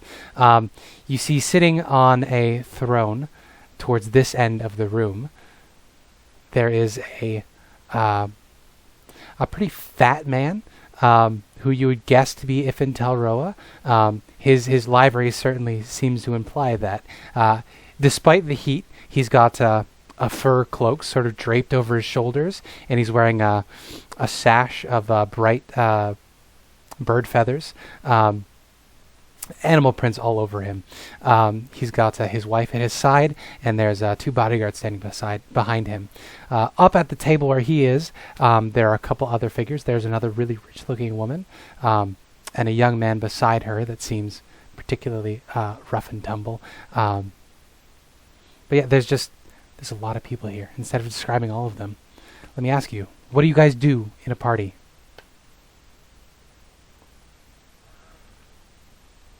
Good question. Free food, right? I think before we do anything, we should have a discussion what our goals are. What are we hoping to get out of it? So You need I'll to just give the bring. invitation to the guard at the gate. That's what you do first.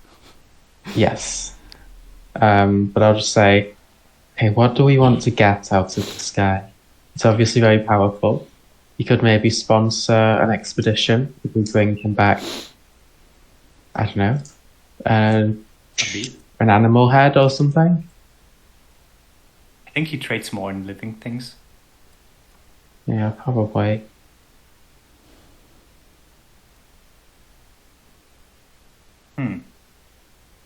I mean, Hope wanted to ask him about the dinosaur in the pits, right? Yes, we could definitely get the Allosaurus. And if we're able to sell the breastplate, we'll probably be able to buy it full price.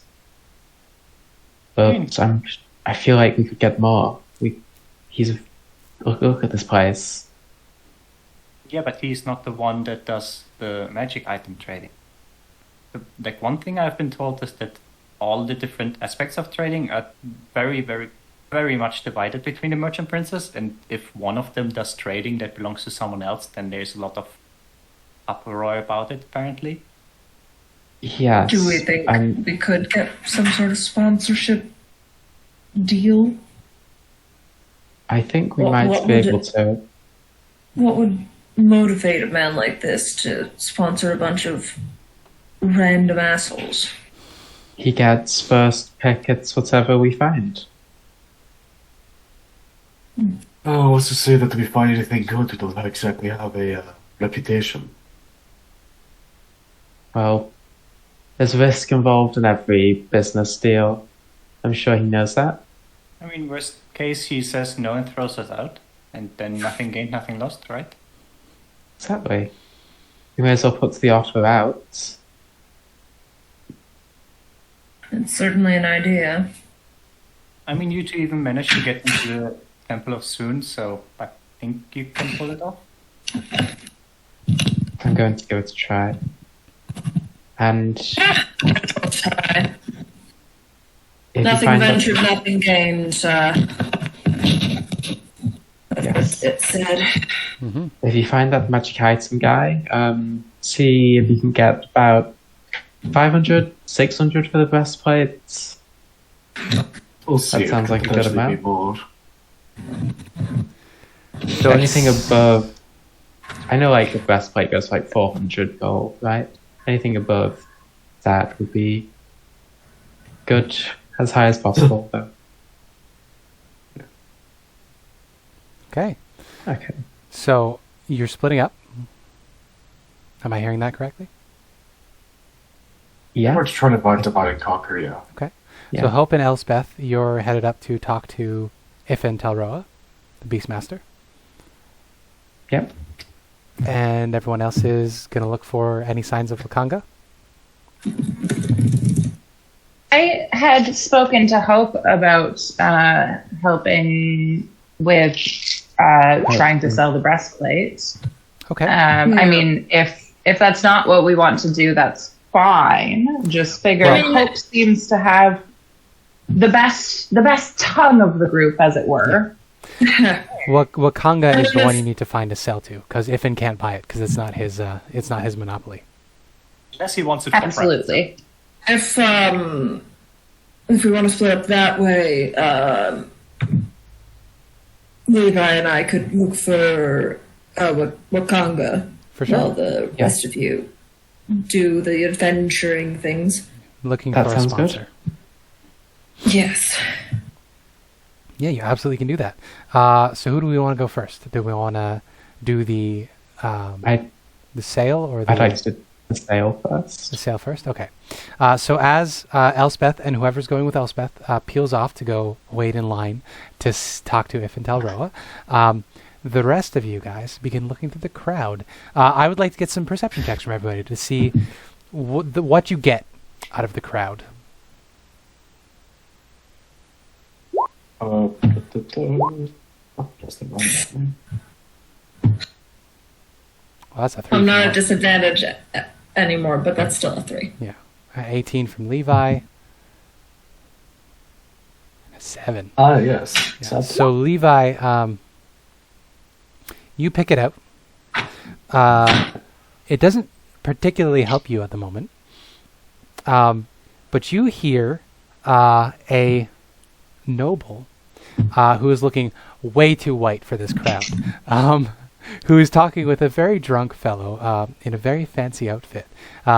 You overhear him say, "But Volo, I have a full map. We just need to find somebody." And the man who is dressed very fancily, as a bard would be, he's got big poofy shoulders on his shirt and a floppy hat. He also is very deep in his cups. You can see he is very drunk, and he has a book bag over his shoulders. He says, "Shh, Dashlin, don't talk so loud. Even though it's a sailing thing and we're not around adventurers, you never don't want to get robbed. Good Oh to my know. god. Just the immense like urge to go, a map you say, just like slide in just to make them extremely Do you want to? uncomfortable. Oh yeah, do it. Go for it. Wait, is this fucking Volo Sam? Yeah. Yes, of course it's follow that. You slide into this conversation and you say, if you would like to, say your thing.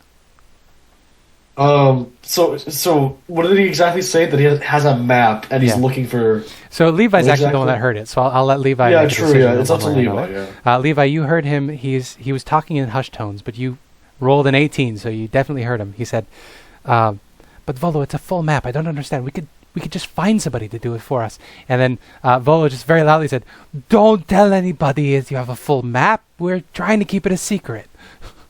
Essentially. A map, you say? Yeah. Levi slides in. The table is like at your eye I mean, level. I communicate to Olaf and let Olaf do the thing. There you go. Let's look at all slide onto the table together very menacingly. Yep. A map, you say?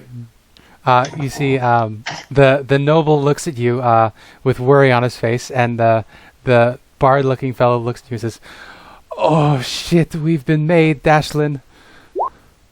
Can I surmise? Would I recognize Volothamp or? That's Are a they enough great question. Why don't you give me a history check to see if you've encountered his books living before? in Waterdeep and Baldur's Gate, I assume, if I remember correctly, he's a frequent traveler of those two Yep. areas. Yeah, give me a history check to see if you recognize the name Okay. or face. 17. Yeah, you know who this is. This guy is a notorious drunkard. He is an encyclopedist. He sails around the world writing books and books and books about different I'm things. looking at his full name so I can name drop him right now. Volothamp Gadarm. Volothamp Gadam, as I live and breathe. That is not the right voice. What the fuck? Volo, as in the book. Volo's Guide to written by Volo. Masters. He looks at you surprised. He says, "Oh, never mind. They're fans of mine, Dashland." So he looks at you and he breathes out, and there's just the reek of whiskey on his breath. And he says, "Are you here to buy my new book? Not particularly. It's very Well, helpful, especially if you're adventuring types." You see, he fumbles around and he pulls out. He's got like 5 books in his book bag. He pulls it out and he slams it on the table, and you see inscribed on the front of the book is Volo's Guide to Monsters. Yo, is that an actual item in the game? Yes, it is. He says, 50 gold pieces. It's a steal. I've even signed these ones. You'll get the first run. Do you have any idea of the appreciation and value? I've already Yeah, sent one into Candlekeep. Ooh. That'd be nice. Would I have joined this conversation? Absolutely. I The three assume of we you are all here. slid on the table Yeah. together. Yeah. The noble who is with him looks absolutely horrified, and you can see he's beginning to shuffle away to try to hide his face. Hello, good sir. Oh, hello. It's with you. I'm Lord Dashland. It's very nice to meet you, Hope. Yes. We heard you speaking of a map. That wouldn't happen to be a map of the surrounding areas, would it? Sorry to interject. Did Hope say their name? Am I just... I Yeah. said Hope, Yeah. yes. Okay. I No, missed no. that particular moment, so I was about to shit myself. No, it's okay. No. It was the same for me. Yeah. No, No, I said, hello, good sir. My name's Hope. What's yours? Yeah. Okay, Basically. making sure, because I was about to absolutely fucking book it. Volo is going to interrupt you and just be like, "No, really. If you're adventurers, we can have a quest for you, but we're not going to give it to you unless you buy one of my books." And he looks at Dashland conspiratorially and he says, "Nobody's buying my books, Dashland. Throw me a bone." And Dashland sighs and says, "Do you have 50 gold pieces on you?" Well, We might a map of the Sword Coast isn't going to do us much good. It depends on what the map is of. Dashland shoves the ale back into Volo's hand and says, "Drink. Listen, guys. I'm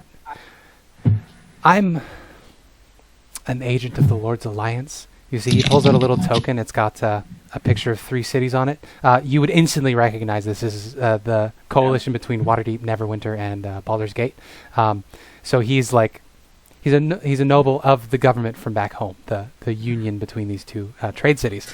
He says, we had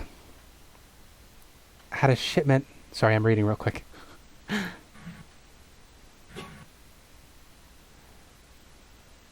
I'm just trying to figure out what the map is of at this point. We have a shipment of ours that was stolen recently by a bunch of pirates. We know they have a cove somewhere along the coast here. I managed to track down and buy a map of the northern part of Chult here, but it was very expensive, and I'm not very much of an adventurer. I'm a bureaucrat. We really need somebody to raid this pirate cove and get our shipment back. I can arrange for you to have a ship to take you there, and the map is yours once you get it. But we've sunk a lot of money in here already. What's that? Sorry. Levi doesn't say anything, but they are so in. Yeah, he says we've sunk a lot of money into this already, and we really need the shipment back. The nobles of Waterdeep really needed what was on that shipment, and it was going to open up trade with Luskan. Finally. He looks and doesn't see any recognition in your eyes. He says, Luskan. Oh, hopeless. Well, I know what Luskan is? Would any of us? That's a great question. History checks. All of us do a history check, yeah? I assume I wouldn't. I don't think Levi would have any idea what this is. Yeah. I got a 10. No, I did establish that I was not paying attention during Cricket's history lessons. Yeah. So. All you would know is that Luskan is it's far off to the west. It's a chain of it's an archipelago. They're very expensive goods because they have to be imported through other means because they don't generally trade with the Sword Coast. Nothing more than that. I know vaguely of Luskan, but the great deal. But it would do you nicely if you didn't treat us like complete idiots if you wanted to do a job for you. What do you mean? Retrieve the shipment, I give you the map. You'll know where it is and you can keep the map. It's very rare. I had the cleric do an augury spell on it to make sure it was real. I meant when he says hopeless when we didn't recognize the name Luskan. Yeah, that's what he means. Sort of like... Yeah, hopeless isn't you peasants. Yeah. Basically, I'm berating him back, just saying, if you wanted to do a job, don't do that. Rude. Oh, I'm sorry. I'm not used to doing this part of the business. My friend here usually does the talking for me, but he's a little... And you look over and you see that Volo is... Wasted? Yeah, he's about to pass out. He says, really, his book isn't selling well. Candlekeep already rejected his book twice. They said it contained a lot of pseudoscience, and he's not very happy about it. I mean, Hope kind of turns to Olaf and is like, I just spent 50G on the thing that I was doing earlier, so I don't really have the cash flow to afford this. So if you want to do this, it's up to you, Levi. And if we're the ones doing this huge favor for you, which is what this essentially is, you've already established that this is something that you very much need. I see no reason that we should have to pay full price for this book. 50 gold is quite steep for us to pay you to do a job for you. I think that if anything, the book should be thrown in for free. Considering that, this book isn't released yet and no one has reviewed it? You see, he chews his lip for a minute and he says, you make a compelling argument. Give me a persuasion check. The book, I think, actually has mechanical values in the game. 10. You're helping each other. So, Guy, why don't you have Olaf roll a persuasion as well? As well. Okay, so rather than doing yeah, we'll consider it an advantage, but you're both doing it. 14. He says, Not bad. I can probably... I don't have a lot of gold on me. I can put 30 down if you've got 20, and we'll just say that you bought it. And then so we put 20 down. And the map and the sailing ship within a 10-day. I swear. Okay. I give 10 gold, Olaf. Do you want to give the other? Yeah, he'll just slide over the 10 pieces after counting them. Yeah, and then he puts down 30 gold. He slips it into Volo's purse and he hands it over to you. He says, there you go. A signed copy of Volo's Guide to Monsters. Now, and to open this is just blank. No. You crack it open. It is indeed Volo's Guide to Monsters, which is up on my shelf over there. Very nice. Yeah. So what does this allow us to do? Yeah. If a creature appears in Volo's Guide to Monsters, well, it'll take you time to read through the whole book. But if you want to find out about a monster and it's in Volo's Guide to Monsters, you can get the blurb that's in there. So you have essentially a lore book to help you out. So that is that. Lord Dashland will tell you, I'm going to need signatures, as I'm going to be buying you a sailing ship that's very expensive. You can have the map, but you'll only be renting the ship. As I said, about the 10-day, I'm going to need some legal names and documentations for the sake of taxes and keeping track of this back home. Insight? Yeah. Just wanted to make sure that this is all up to chuff. Where's my insight check? I have a 13. Yeah. As far as you can tell, this is all on the up and up. This is pretty normal for where you've been around Waterdeep. This is exactly the sort of thing they do. And the token he had was legit. And Volo does tend to pal around with some pretty high-class people. So despite his reputation for being a philanderer and a bit of an idiot, he does tend to go in high circles. So.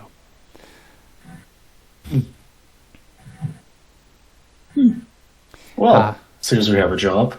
So Lord Dashland says, within a 10-day, you come to me tomorrow. He gives you his address in the city where he's staying. There's a hostel where he's staying. He says, come to me tomorrow. I'll have a document drawn up for you all to sign. Anybody in your party. I'm also going to need a party name to register you with the Adventurers Guild back at the Lord's Alliance. Oh shit, you forced us to make a party name this time.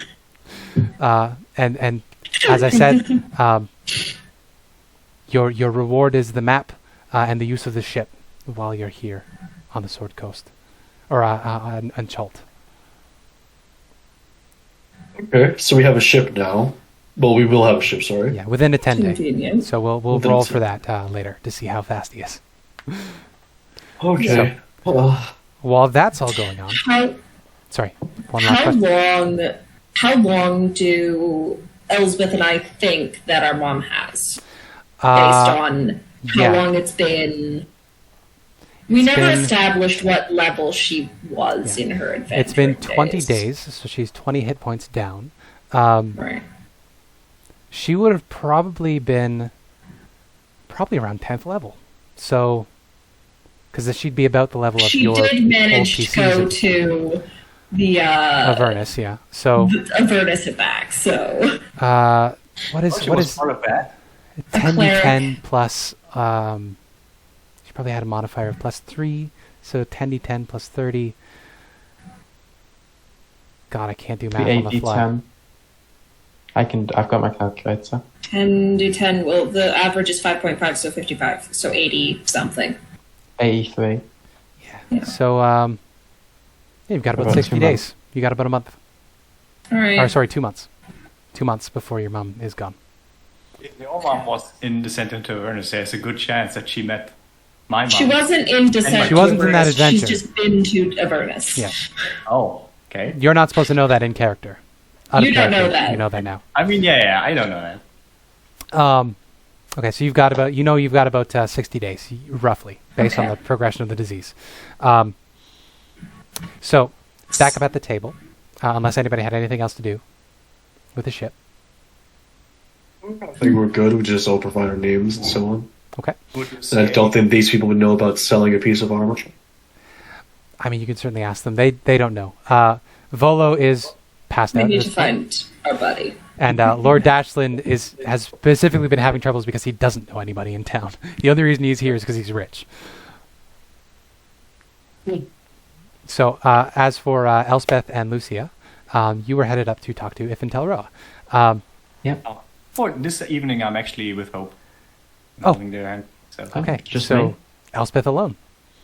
That's great news for Okay. me. Elspeth, you approach Ifentel Roa. You see he turns to the woman next to him, who is a princely dressed woman, and they share a laugh about something. And your place in line is finally about to reach there, so that you can go and talk to him. And you hear a laugh, a familiar laugh, right behind you. Says, no. Elspeth, what's your last name? Shit. Amirasdottir. Elspeth Amirasdottir, as I live and breathe. I'm gonna sigh and I'm gonna turn around. You see a familiar face of Devlin Bashir, who's I'll drop a picture of him if I can find it. Evelyn? I know that name out of game. You do. Who is Devlin? Former lover? Maybe. That is Look a at that picture of him. guy. He is a very handsome Persian-looking fellow. He has a neatly trimmed and manicured beard. He has long hair that has been pulled into a beautifully intricate, like 7-layer braid at the back of his head. He's got this fez-like cap on his head that is decorated with lots of gemstones. He's got a walking stick in one hand, and he's got a holster full of wands on his side. And he looks you up and down. And he says, "Well, I'll be damned. I never expected to meet you here. What's brought you down?" I have personal business. What about you? Oh, you have personal business, do you? You have personal business. I have personal business. And I got to tell you, my friends are a little better than yours. And how would you know that? What, you've been spying on me? He motions out to the crowd, and he points specifically at everybody talking to the very drunk Volo right now. He says, "Look at them. Bunch of haphazard losers. My friends." He motions up to the table, and you spot now, you don't know how you missed it before, there is the company of the Yellow Banner up there. You see there is a very noble, handsome-looking man. He has a big purple cape over a suit of full plate, and he's got a big black sword at his side. Lord Brixton, Bertolt Brixton, is standing there laughing with the other merchant princes. At his side there is the stern but handsome Seward River Running, and he's got a lantern in front of him, which he occasionally strokes fondly. Those are the only members of the company of the Yellow Banner that you see at the moment. But yes, he says, "My friends got me an audience right here. I assume you're here to solve this death curse conundrum." Yes. "Well, not if we get there first. You know, I've always been better than you." Fuck you, dude. I'm not gonna say that, but how did a magic school, or how did their magic school dropouts like you end up here? They didn't need me there. I excelled far past my classes. I did them a favor by dropping out and not making their marks look all their other students look all pathetic and losers. No, I tell you, we're here on the quest of great significance, you see. We're going to bring a great hero back and save the rest of the heroes of this world ourselves. Aren't you jealous?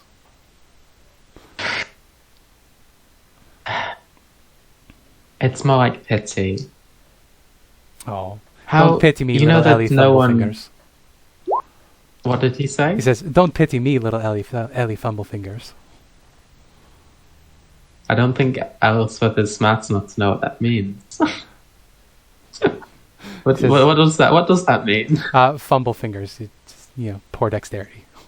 Oh, okay. He says, I'll be shocked if you make it to the jungle. You're likely to die in Malar's throat. I'm so close to just killing this man. What was I gonna say? Fuck. You're aware that no one can be brought back, right? I am. But, you've never laid a finger on me. No, what is this hero that you're talking about? Oh! You see Seward up there? Handsome fellow with the scars. Who? Seward. He's the ranger up at the table. Yeah. He says, Seward River running over there. I found this magical artifact. There's an ancient hero of the goddess of the moon, if you can believe it. This ancient cleric of Selune died during a meteor crash, actually, if you can believe it. Her soul was trapped in that lantern up there, and they've fallen for each other. It's quite romantic, really. You see, we learned about certain magical items which would allow us to bring her back, and it just so happened to line up with this quest here. As they say, the stars align on the gifted.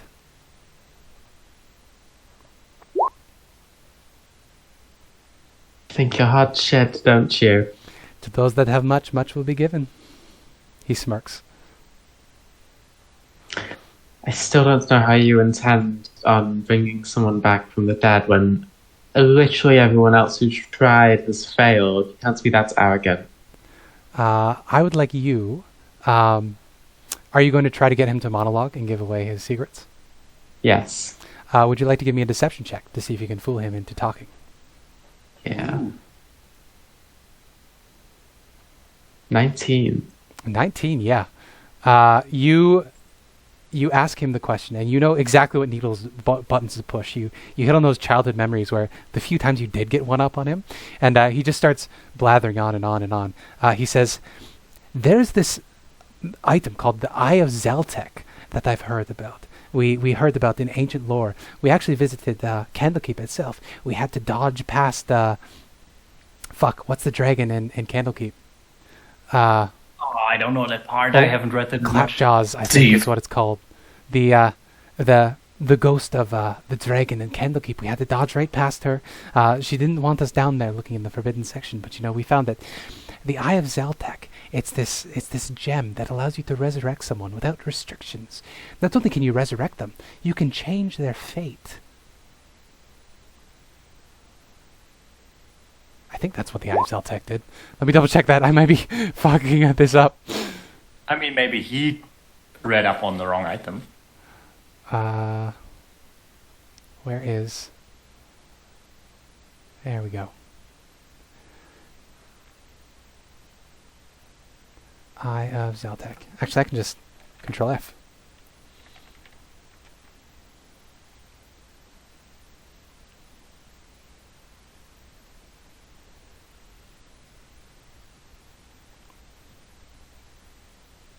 No, that's right. I got it right. Yeah, the Eye of Zeltek can resurrect someone without restrictions. They say it can even change your fate and undo the sort of thing that only gods can undo. It's essentially, it's like a wish spell and a true resurrection all together in one. It's this legendary artifact. You see, the Omuans had this queen.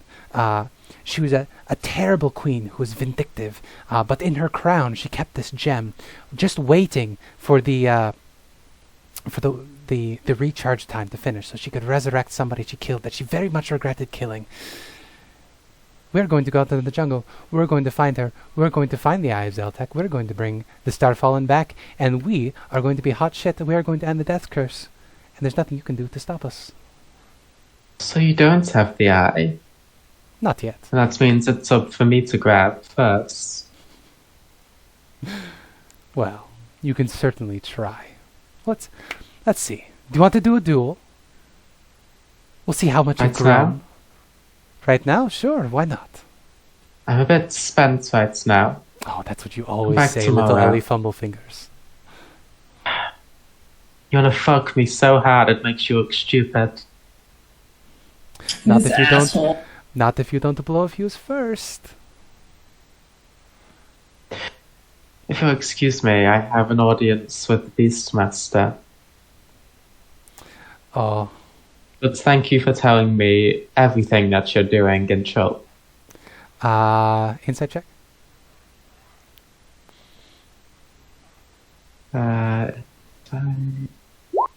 14.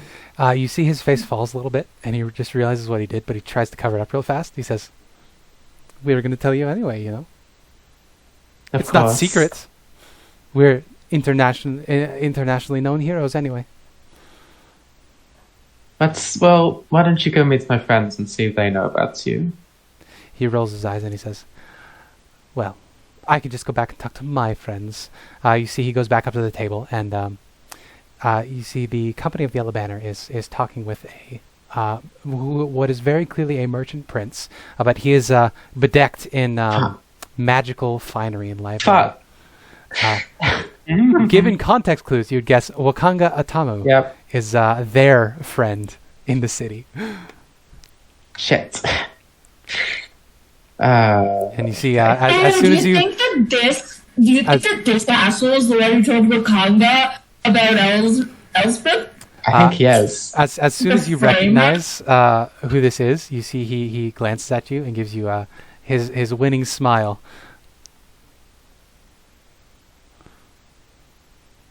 Is Delvin still here?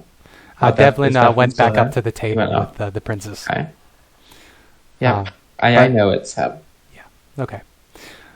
With that, you finally reach Ifin. Ifin Telroa greets you. He says, hello, welcome. I don't believe we've met. He holds out his hand. He's got this big meaty paw. It's as wide as it is long. He's a fat individual, and he does not care. He owns it. Nice. Okay, yeah, I will. I'll take his hand and do a little courtesy. He says, oh, that's very charming, very charming. He squints at you and says, you've been to the Temple of Soon, haven't you? I have. There's no You can way tell. anybody's face is that symmetrical. Well, other than the makeup, or other than the eyes, it's all natural. No way. He turns to his wife and he says, can you believe this? He looks back at you and he says, you know, my wife and I would love to have you over for dinner after this if you would like. Uh-oh. A nightcap. Want to stay I- over the night? I will consider it. Yeah, you see That his sounds like a wife is wonderful idea. a severe woman with a strong jawline and very, very built. She looks like she was a fighter at one point. She eyes you up and down, and you get some vibes off of her. Some gaydar vibes. Yeah. Okay. Yeah, I'll consider it. But it sounds like a wonderful plan. Now about what I came here to talk to you about. I have. Right. Sorry, forgive me. I have a group of friends, and we are planning an expedition into the jungle. Now, you being the Beastmaster, we imagine that you have a great deal of interest in all sorts of magical creatures that can be found there. I am the wondering whether- Beastmaster. That is what they say about You- me. I'm good at taming the beasts inside all of us. If you know what I mean. He cracks his knuckles. I did not mean for him to be this creepy. I'm sorry. Oh no. he cracks his knuckles and he says, "So what are you looking to buy? You looking for pack animals?" There is a very specific creature that we want, an Allosaurus used around Executioner's Run. I don't keep track of all of my inventory, but by all means, Allosaurus, he does some quick mental math. You see he fiddles with his rings as he does this. He's got rings on all of his fingers. Mention the fact that it's injured. Yes, it did sustain some injuries as well. Oh, all right. He says, "Oh, all right." You see the rings on his left hand. They're actually it's one of those like full knuckle rings where it's like a ring on each finger, but they all connect Yeah. on the back. And it's actually an abacus. And you see he's quickly moving them around as he's talking to you. He says, Well, for an injured Allosaurus, we're probably looking in the range of, injury. How bad's the injury? It is I believe, I'm no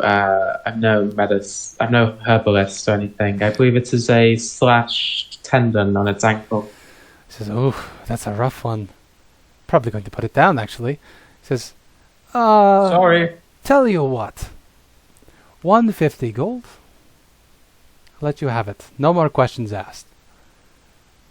That sounds wonderful. When would you like payment?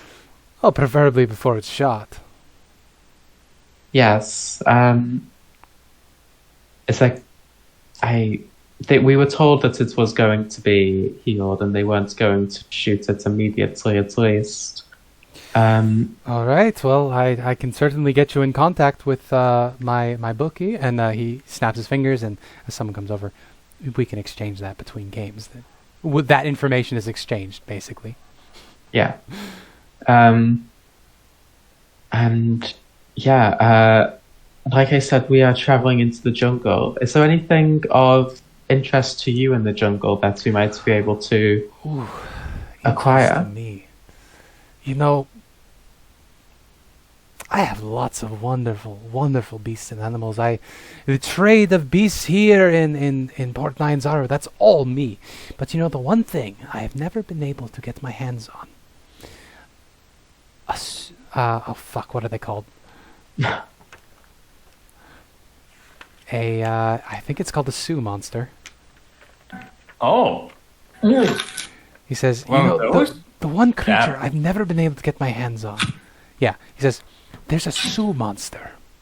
Do you know what the monkey is? You're a little pale for around these parts, so I don't want to assume. Do I know what a monkey is?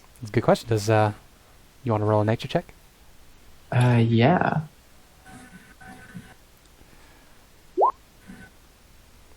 Vaguely. They're like squirrels. Yeah, I've heard of them. Imagine a monkey with the face of a skull. They are fantastic pets. I have always, ever since I was a child looking up at the murals on this place, I have always wanted my own Sioux monkey. If you can bring me a Sioux monkey, by God, I'll sponsor your entire trip. But of course, you have to head to the jungle first to find one. Of course. I imagine we won't make just one expedition. If we return with a Sioux monkey, we'll bring it to you post haste. Certainly. Make sure it's a young one. We need to train it, you see. Of course. Well, absolutely. If you can bring me a Sioux monkey, I will sponsor whatever expeditions into the jungle you want. It's been a pleasure. My name is Elspeth Amirasdottir. Elspeth I Amirasdottir. hope that we will be in contact. I certainly hope you'll be in contact too. Wait. You see his wife smiles. And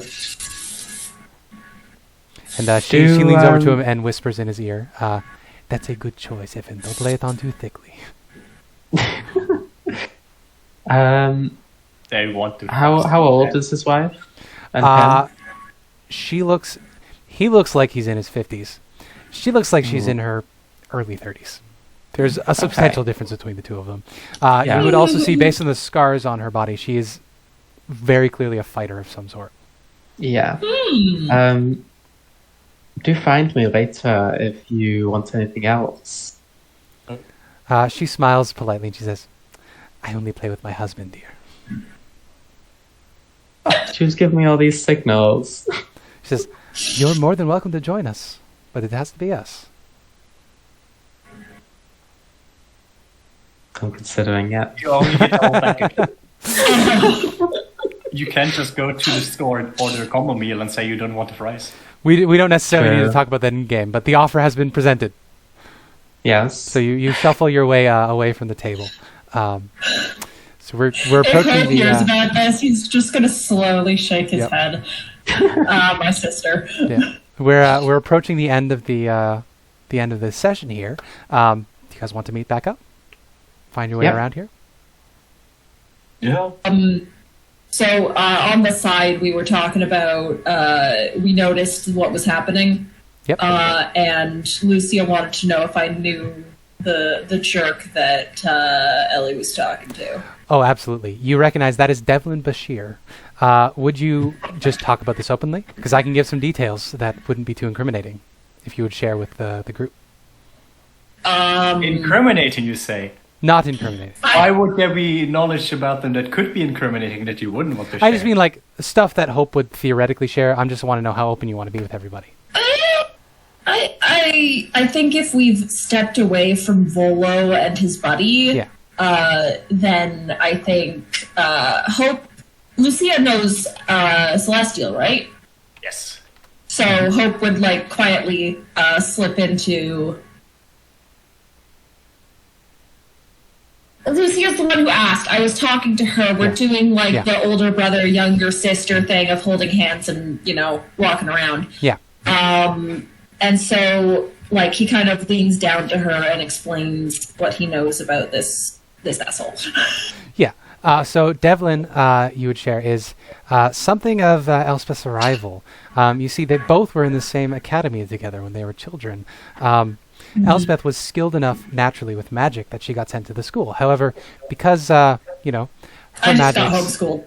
Yeah, exactly. Hope's magic is a little more innate, whereas Devlin is a very quick study. Devlin excelled far beyond her and rubbed her nose in it. He was Elspeth's bully. And the two of them have butted heads over the years and gotten in fights. And as far as Hope knows, Elspeth has never gotten the better of Devlin. Yeah, so Hope will kind of explain that, but be like, kind of like, oh yeah, no, he was one of the people Ellie didn't like to talk to Mum about because he kind of bullied her a little. Asshole. Absolute asshole. I mean, Elspeth is super nice, and she's really pretty. I don't get why someone... Of course she is. My sister is gorgeous. She has... Yeah. I mean, she's almost as pretty as my mom. Ha! But she quite reminds me of her. A bit, at least. Yeah. In a kindness way. And she has this calming aura around her that my mom has as well. She is an absolutely wonderful person, and I adore her. Oh. I don't know what I would do without my darling sister. Would we fathom that she is a celestial, or would we still think, oh, it's a human? I was about to say, if you want to roll a insight check on her, you can use intelligence on your insight check if you'd like, if it's better. It's going to become very apparent in about one level. Very clearly. Almost said, like, she's got, like, of course she's so gorgeous with all that celestial blood, but he caught himself. Very clearly angelic blood in her. She's very clearly ASMR. I would know this because of Irina. Yes, Irina is also an ASMR due to her resurrection from Lathander. Yeah. So, I would go a bit closer to Hope's ear and be like, is she also an ASMR? I mean, my mom is one, and I guess that would make sense why she feels so similar to me. Hope kind of gives a little shrug. He is prettier than most tieflings, possibly because he has a bit of that blood as well. But he kind of gives a little shrug and a little nod and is like, yes, our other mother has a bit of strangeness to her. Oh, you also have two moms? Yes. All right, you said it was like a full village, right? Most people don't have two biological mothers, but we do. It's fun. How does that... Okay. I'm not certain how that works. Outer plane stuff gets Oh weird. my god, Lucia's transphobic. Fuck. What do you mean your mom is trans? Too young what to Hope think means about is that. literally both of his mothers are cis women. Yep. That's what he meant. No, Lucy is transphobic confirmed. I like to think that Lucia's like, I don't know what that is, but I don't like it. It makes me angry. No. She just doesn't get how that works because she doesn't know how two women would get a child. So I think some sort of divine intervention stuff. I don't know. I didn't really have the chance to ask my mother about it before all of this happened, and she was like, "You've got to go save your mom." You know. So you're like children sent by God. It's amazing. Well, the other direction, but yeah.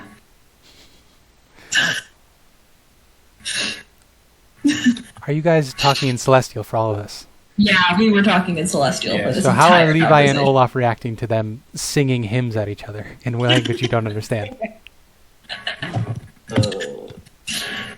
think I always imagine it as like a Latin, Greek kind of situation. Yeah, but Yeah, something like that. like almost song-like, right?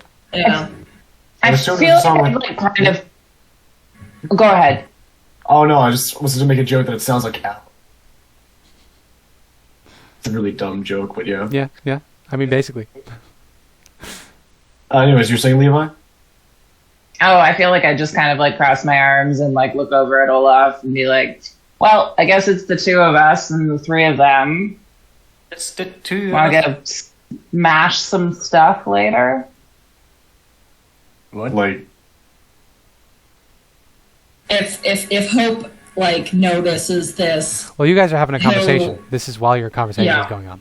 So they get to if RP Hope does notice, if Hope does notice them being grumpy at some point about his secret conversations, he'll be like, "I'll tell you later when there aren't so many randos around." Oh no, Levi's not upset. Yeah. Levi is just like, has noticed that the three clearly have some kind of connection going on, and Levi's like, well, they got something going. I'm not so good at this stuff. I The like connection killing is- things. The connection is we speak a common language. Yep.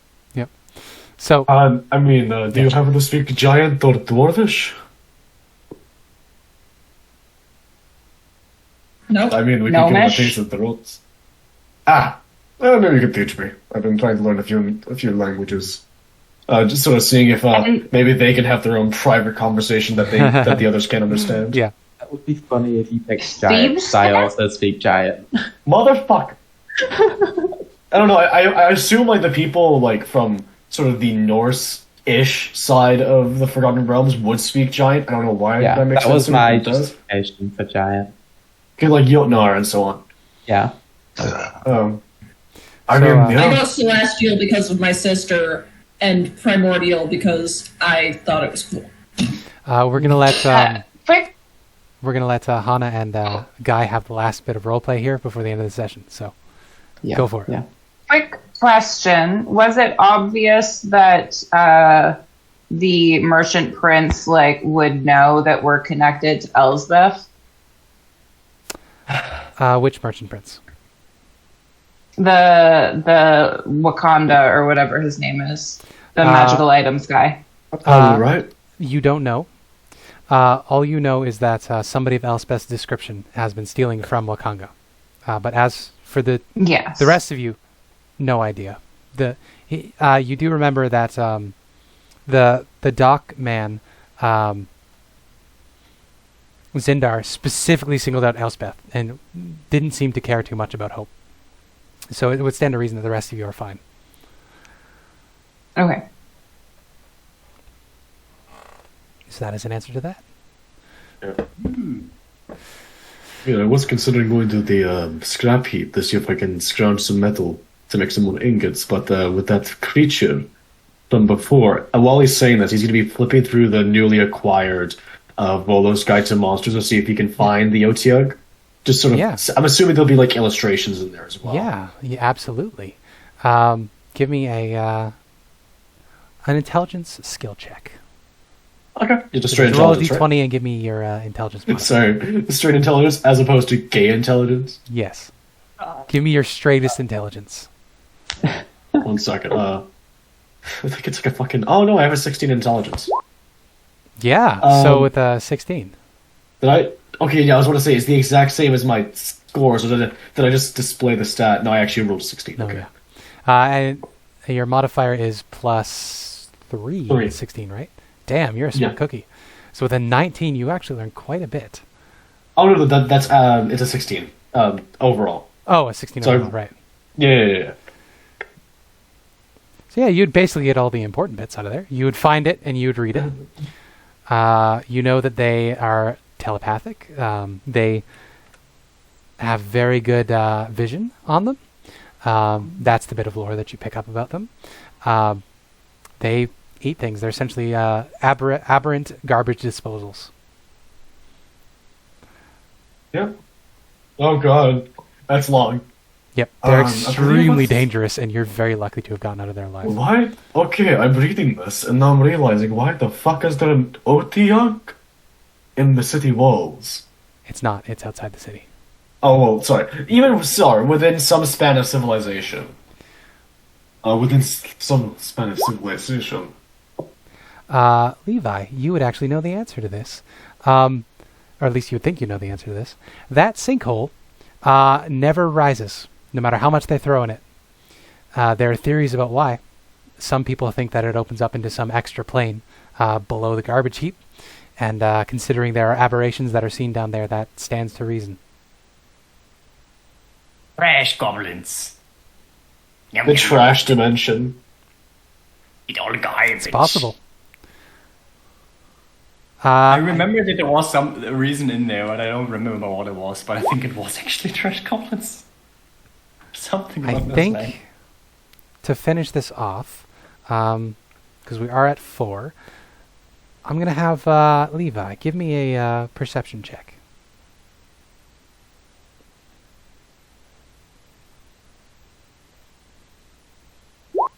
Good. A 5. All sorts. Yeah. You feel a wet splat as a pile of poop lands directly in the center of your forehead. And that is where we'll end tonight's That's session. awful.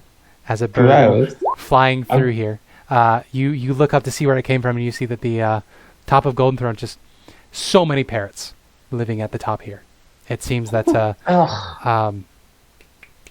Ifin brought party favors as well. These parrots are squawking, and one of them looks at you cheekily, knowing that it pooped on your head. And that is where we'll end tonight's session. Motherfucker is sentient. Thank you so much for Motherfucker has playing. intelligence. No, let's thank you. let's quickly go over what's the funniest thing that happened and what's the most tragic thing that happened. was obviously Olaf. Yeah, No, he died. Yeah. Olaf being knocked unconscious by a one shot. Yeah, I was like, oh, innocently, oh, I've got this cool magic item. I'm gonna go use it to get this Yep, piece of yep. armor that looks like people are showing interested in it, and then immediately get face planted into the Yep. fucking garbage pit. So That's pretty tragic. so Guy has the tragedy next time, the tragedy roll. Who wants the comedy roll? Who should get the comedy roll? I don't remember anything standing out from the rest. Everything was great. Olaf also was the one who got the poisoned medicine from Lucia and all. That's true. Yeah. I can have both, can I? Poor guy. I mean, At least he didn't projectile vomit like Did- me. did you get Abby? Did you get the comedy last time? No, that No. was No, that was Hannah. Because I feel like I know this is my fault, but Elspeth being propositioned for a threesome is pretty funny. I thought that was funny as well, but I didn't want to. Disturbing with the fat old man. Yeah. So do we want to give it to? How old is that stuff? Is she like 20-ish? Sorry. She's 23. Oh yeah. She's not even that much older than Lucia, but Lucia is so much more child than her. So Abby will get the comedy next time, and Guy gets the tragedy next time. Hey, Oh, that means that I Yep. can make something a fail? You make something a fail. Or did it change? Because first you said it's before the roll, and I think this time you said I like, intend for it to work like the luck roll. So before you know the outcome, you can apply it. So you see the roll, and then you say if it just becomes the trailer. Yeah, that makes more sense to me. Okay. I'm I see figuring the this roll, out as but I not go. the outcome. This is the fun of homebrew. Yeah. Throw me any feedback you want. If anything made you uncomfortable, please let me know so I can avoid it in the future. I had a lot of fun. Thank you so much for playing. And now I've run out of the things that I planned my first week, so I now have to do actual work again. I will see you guys in 2 weeks, actually.